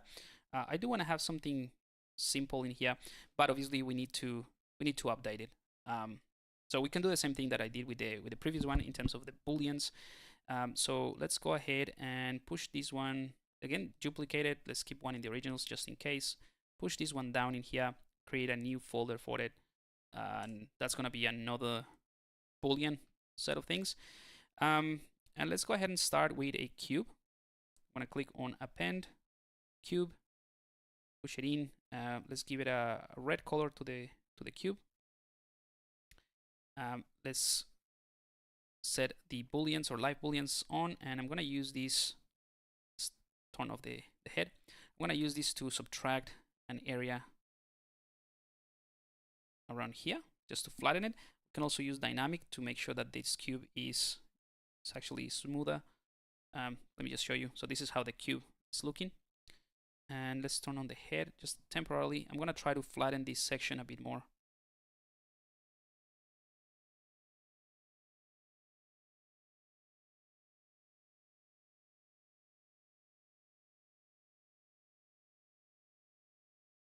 And just so that you know what I'm trying to achieve here. I'm gonna try to maintain this sort of, again, that flow with this line. And yeah, I think that looks all right. Also, I want to sharpen this as well. So I can also hold Control and duplicate this cube. So you'll see what this is doing. So holding Control is just duplicating the same object. We can actually split it. So they're actually two different pieces, and we can just play around with them like so. So I'm just gonna try to again sharpen that bit. You see, it's a tiny red edge there. We can just push it more so that we can make it a bit larger. So, and obviously we need one for this center area. So let's go ahead and from the folder that we created before. So we have these pieces. ZBrush keeps all the original. So I'm gonna duplicate this. When we run the operation from the folder, it just merges and creates that Boolean operation, but it keeps the folder with all the originals. So we have exactly the same sphere that we used to subtract from that sort of helmet area. So we can use it in here as well to remove this bit if you want something that fits exactly with the previous one. In my case, I think I'm just gonna make it a bit smaller like so that we add a bit of complexity in there as well. Yeah, I think something like that looks all right to me. Cool. So I think that's it, really. That's what I wanted to do. Let's go ahead and click on gear icon. Actually, before I do the booleans, let's turn off the head. I'll show you something else. So the key with the booleans, if you don't wanna use, I mean, you can use a Serum Measure after, but if you don't want to, the key is to make sure that all the pieces that you're using to boolean things out or in or subtract or intersect, that they have the right amount of subdivision. So in my case, I'm gonna do a Serum Measure, but just wanted to show you that this is kind of like the way to go. So in other words, if I set one of these cubes with dynamic or without dynamic, not that one, the first one, without dynamic, you won't have that nice edge. And if I have this same thing, but with only 2 levels of subdivision, when you do the booleans, you will have that faceted polygon. So again, it doesn't really matter in my case because I'm gonna run a Serum Measure, but just wanted to show you. Let's go ahead and do that. Click on booleans with subdivision. There we go. Select that, and that's it. We can turn off booleans, turn on the head, just to see what everything looks like, and we can assign back to a normal color. And everything is looking pretty good. We have some interesting shapes. We might have to cut this bit as well, like this tube, or extend it a little bit more. In fact, let's just do that really quickly. Wait until the autosave happens. And we have about 15 minutes, so if you have any questions or anything that you want to ask about the stuff that I've been showing you, by all means, you can go ahead and do that now, and I'll have a look at the chat.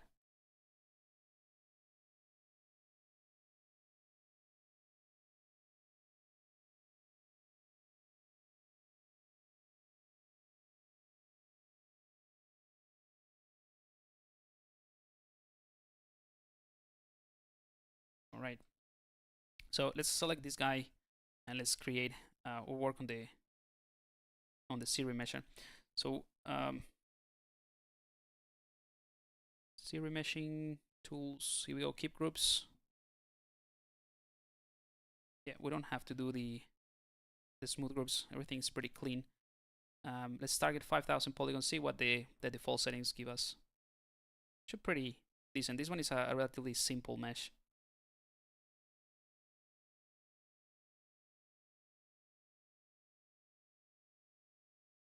Let's do it again with, actually, this side is pretty good. So let's mirror and weld, and let's do same, and that gives us a much better topology. Yeah, I think it's pretty amazing how it keeps all these sharp edges, and you can do hard surface really quickly with this tool now. Let's go ahead and clean this one up a bit. So I'm gonna actually delete this entire set of polygroups. Delete hidden. And let's go ahead and use similar with symmetry as well. Right click, and I'm gonna click on close holes, something like that. And again, just gonna isolate these ones, assign a group visible we can use the Q mesh. Let's see how everything looks together. I'm gonna flatten this as well, so I'm gonna isolate this, bring in the gizmo, and I'm gonna scale it. Whoops, select local symmetry, like so. It's a bit sharper there. I feel like there's something wrong here. I'm gonna turn off symmetry. Not sure what I did there, so I'm just gonna.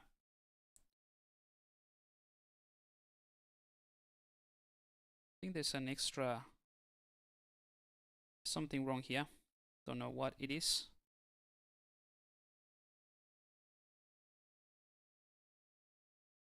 All right, that looks a bit better. Okay, so let's scale that in the x-axis. There we go.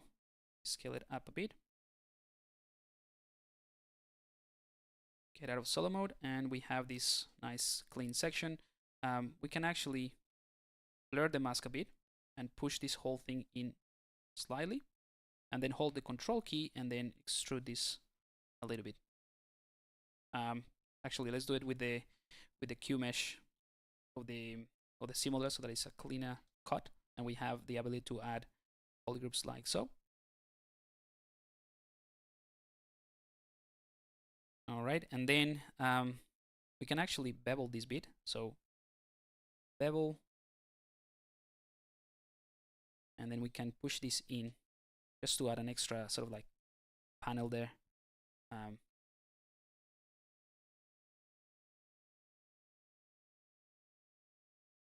All right, just a couple of tweaks there for that section. And then the rest we can just do maybe a bevel here just to maintain that sort of, you know, nicer look of the hard surface all across.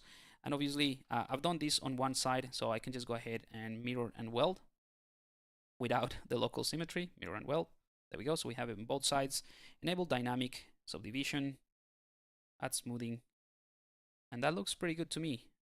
We can play around with the crease polygroups so that we have this sharper as well, and we can play with the actually, let's see how it looks without the sharpening. No, we need the sharpening, and we can go to the crease tool again and reduce the creasing level.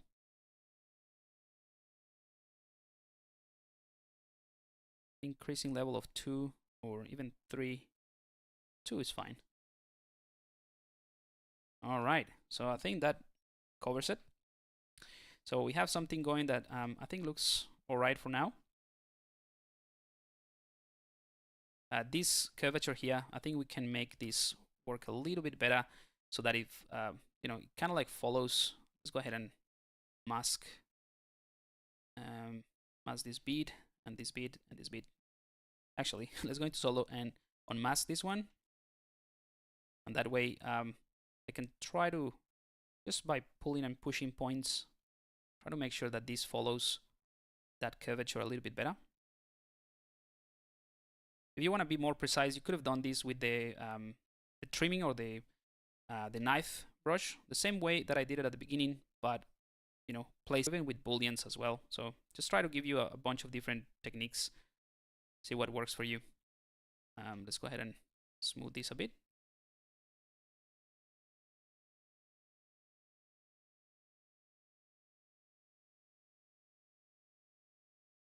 And yeah, so that looks a little bit better. It sort of like follows that line even better. So I think I'm gonna wrap it up here unless you have any questions. By the way, this looks a little bit, you know, jagged all around. So I'm just gonna click on double.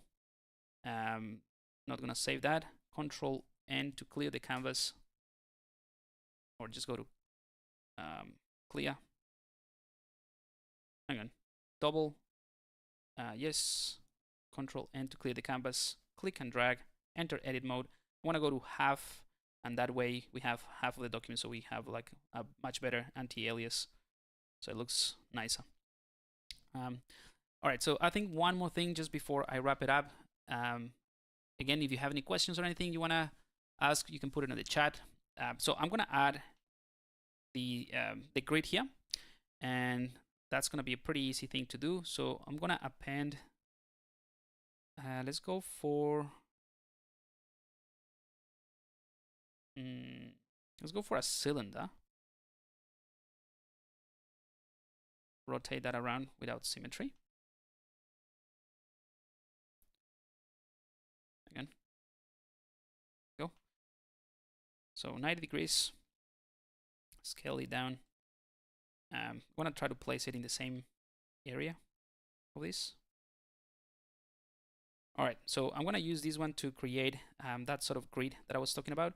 And it's going to be a pretty simple thing to do. So I'm going to create a new folder because we're going to use booleans for this. All right, and let's push this into the head and close that. Alrighty, so we have this piece, a very simple mesh. We can go ahead and add some loops in here. A bit arbitrary, but there we go. And let's use dynamic. So now that we have this, let's go ahead and append maybe, you know what, maybe let's use the same cylinder. So let's duplicate that, push it in. Let's give it a red color so you can see which one is subtracting what, with the subtraction obviously on and live booleans. So I'm gonna take this guy, right, and I'm gonna rotate it around. I want to scale it like so. Get out of dynamic for just a bit. I'm gonna mask half of it, and then bring in the gizmo and extrude the opposite. So holding control and click and drag to extrude that. Center it in there. So that's gonna be the way that I'm gonna do this. I'm gonna start from around there,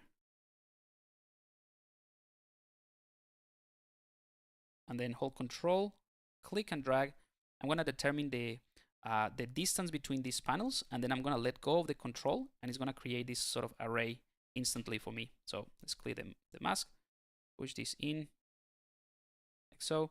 And what I'll do is I'm gonna push these ones to sort of like meet this edge a bit better, like that. And then obviously we can mirror and weld these in the z-axis. So let's use symmetry. Let's mirror and weld in the z-axis. See if that, yeah, there we go. That's what we need. And then we can maybe add center it. We can maybe add tiny bit more at the top. So let's mask this one out, invert it, bring in the gizmo, hold control, click and drag. I'm gonna try to do the same sort of distance here. And this time I'm gonna push this in like that.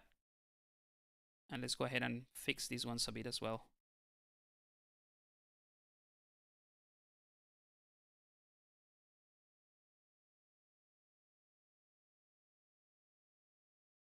So just masking and pushing things.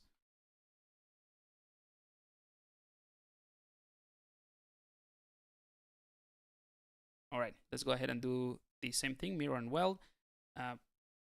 Let's actually mirror first so that we can keep this side, mirror and weld, and we'll do the same thing for mirror and weld with the y-axis. So we have it here at the bottom. All right, pretty cool. So now we have this simple set of polygons. We can enable dynamic as well, see how that looks, and let's push this in. So that's a quick way of generating this sort of like panel, and I think that would be okay. Let's go ahead and take this original cylinder, add a bit more subdivision just so that it looks cleaner, and let's click on the gear icon, boolean with subdivisions, and that's it. Let's give it a clean color. So now we have this piece that this is actually a rather complex shape for the C model. The Serum Measure to create polygroups from. And in fact, let's just delete that one. I can do a better job. So let's take this guy here. We can assign polygroups before we run the booleans operation. So let's do group visible here, and potentially the same thing on the other side. Group visible. So we have polygroups here. Then we can have the same thing with these ones. So turn off dynamic. I'm gonna run a Polygroups process here. And now enable dynamic. Get out solid mode. So basically the same thing. The main difference is that now we have additional polygroups. So when I do this process, it generates the booleans. Let's give it a single color. We enable polygroup, and now we have these polygroups that we can use as guides. Is again, I'm gonna duplicate it so you can see the difference. This is a rather complex object, but I'm gonna use the symmetry. Let's actually center it. All right. We can use the dynamic, the local symmetry, but I'm just going to show you. This is the center of the world now. I can activate symmetry, the x-axis. And now let's go ahead and use the simula. So this is going to be a real test for it with 5,000 polygons, skip groups. I'm not going to smooth anything. Again, this is going to be pretty, this is a complex shape because it needs to figure out a lot of geometry, in this area compared to the outside. So even though this is very complex, it did a pretty decent job. So let's go ahead and undo that. Let's target with a bit more polygons.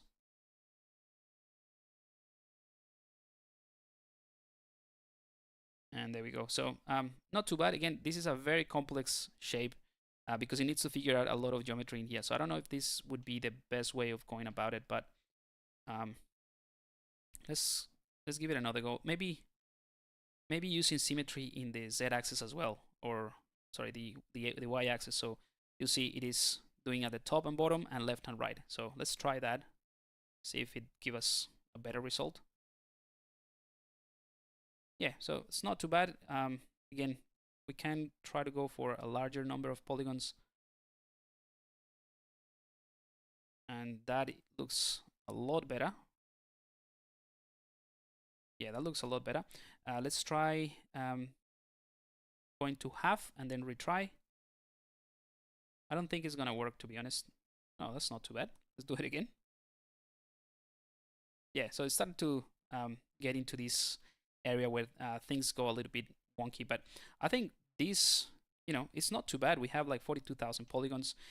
If I were to just do this properly, as in, retopologize this, I would do this manually because this one is a very complex shape, but I did a pretty decent job actually. So we can use dynamic now. We have a relatively clean mesh. There's something wonky here as well. Yeah, let's undo that.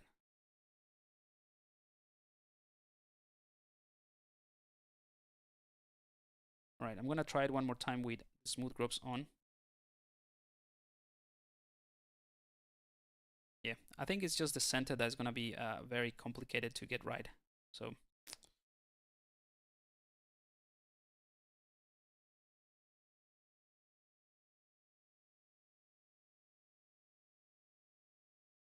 All right, I'm gonna use a tool to polish by groups just to see what's going on. Yeah, there's still something going on here. Like I said, pretty hard to figure out that that section. So for the time being, what I'll do is I'm just gonna undo that and keep this as it is. And if I want to add a little bit of beveling around it, just to make it nicer, what I can do as well is let's go ahead and select or use the selection tool, and I'm gonna give polygroups to everything.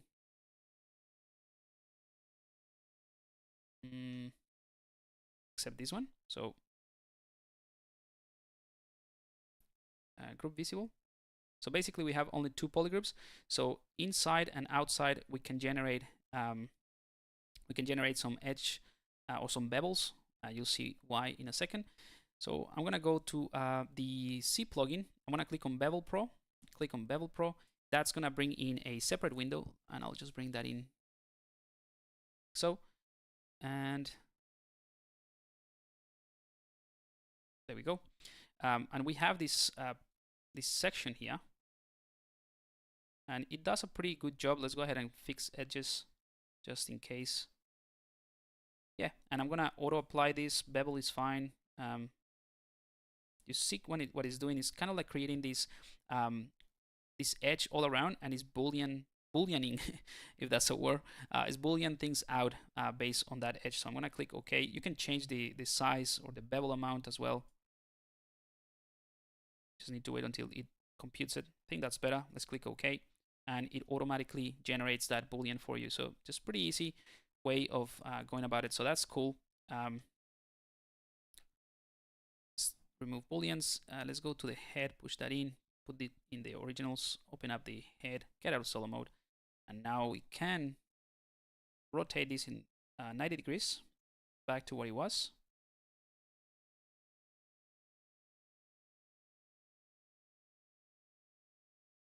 All right, and then we can push that in as well. Let's go ahead and click on mirror and well on the x-axis so that we have it on the other side as well. And that's about it, really. Just turn on perspective. So, you know, an interesting little droid that we can, keep playing around with. We definitely can add more details, and then at the end try to make it a bit more rusty and add a bit of a wear and tear and things like that. But yeah, hopefully this covers some techniques that you find useful. I'm gonna leave it here, guys. Thank you so much for joining this live stream. I'm gonna try to get back into it and do these live sessions more often again. So the next one, I think it's in a couple weeks. I will put a link into the ZBrush guides, so you can go to the ZBrush guides website, and I'll show you where it is, so that you can keep an eye on that as well. And for those who were not here before or just joined this stream a little bit later, make sure that you check the my Discord channel or my Discord community, because I'm running a contest for this entire month of May. And you can also go and check it out from the ZBrush Guides website. You can just go to the ZBrushGuides.com, click on this, and it will tell you a bit about it. So the idea is to take a character, a classic character of Star Wars, and kind of like reimagine it. So I'm working on a version of Darth Maul. This is just a concept sketch that I did for the concept, just to give the idea. But I want to create a version of this character that is not a Sith, it's more of a Jedi. So it's kind of like the good version, or the more kind version of this guy. So it's gonna be a little twist. So that's the idea. You can take any classic character, and by classic I just mean something that it's not like an obscure character that appeared once for like 3 seconds in Star Wars, but something that is more of a easily recognizable, and then you can just put your spin on it.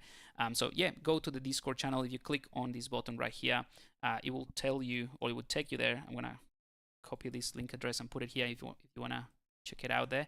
So that's this is the invite to join my Discord community. And yeah, the challenge is there, and the winner of the challenge will actually win a Maxon 1 subscription for an entire year. So a pretty solid, sweet deal, thanks to the Maxon guys. All right, so I'm gonna leave it here. Again, if you go to the ZBrush Guides website, and you can go to the live sessions. At the moment, we don't have anything scheduled yet, but I think it's going to be next in a couple of weeks. So just go to the live session and just watch this space. There's going to be a link here for the next session, so that you can keep an eye on it, and then you can scroll down and just catch up with previous live sessions that I've done in the past. They're all here, all the archive of different things. You can just scroll through all of these ones, click on them, and it will open up the live session. If you click on the view session, or if you click on the image itself, it just shows you what we created in that specific session. So yeah, there's a bunch of things. There's also a massive playlist here. You can just watch them all, put it in the background when you're working, and that's all within the live sessions of the ZBrush guides. And if you're interested, by the way, in dive a little bit deeper into ZBrush, you can just go to the courses, and just letting you know that the UCG is open. So you can click on courses, or you can just scroll down these featured courses here. And that is the ultimate ZBrush guide that covers everything to do with ZBrush from the beginning, and we create this character in here. So yeah, if you're interested in diving a little bit deeper into this software that I've been showing you, this is the place to go. And also, just keep an eye on your email. If you're part of my email list, you can just go to the newsletter here on the 3D Concept Artist website. Subscribe here, and I'll keep you yeah, I'll keep you updated because I'm working on the brand new version of the extra mile course. It's gonna be a massive different thing, like it's a whole beast on its own. But I'm super excited about like what I've been working on with my team. So yeah, I will show you later on once we have something a bit closer. But that's about it, guys. Again, thank you so much for joining, and I will see you in a couple of weeks or in the Discord channel. Have a good one.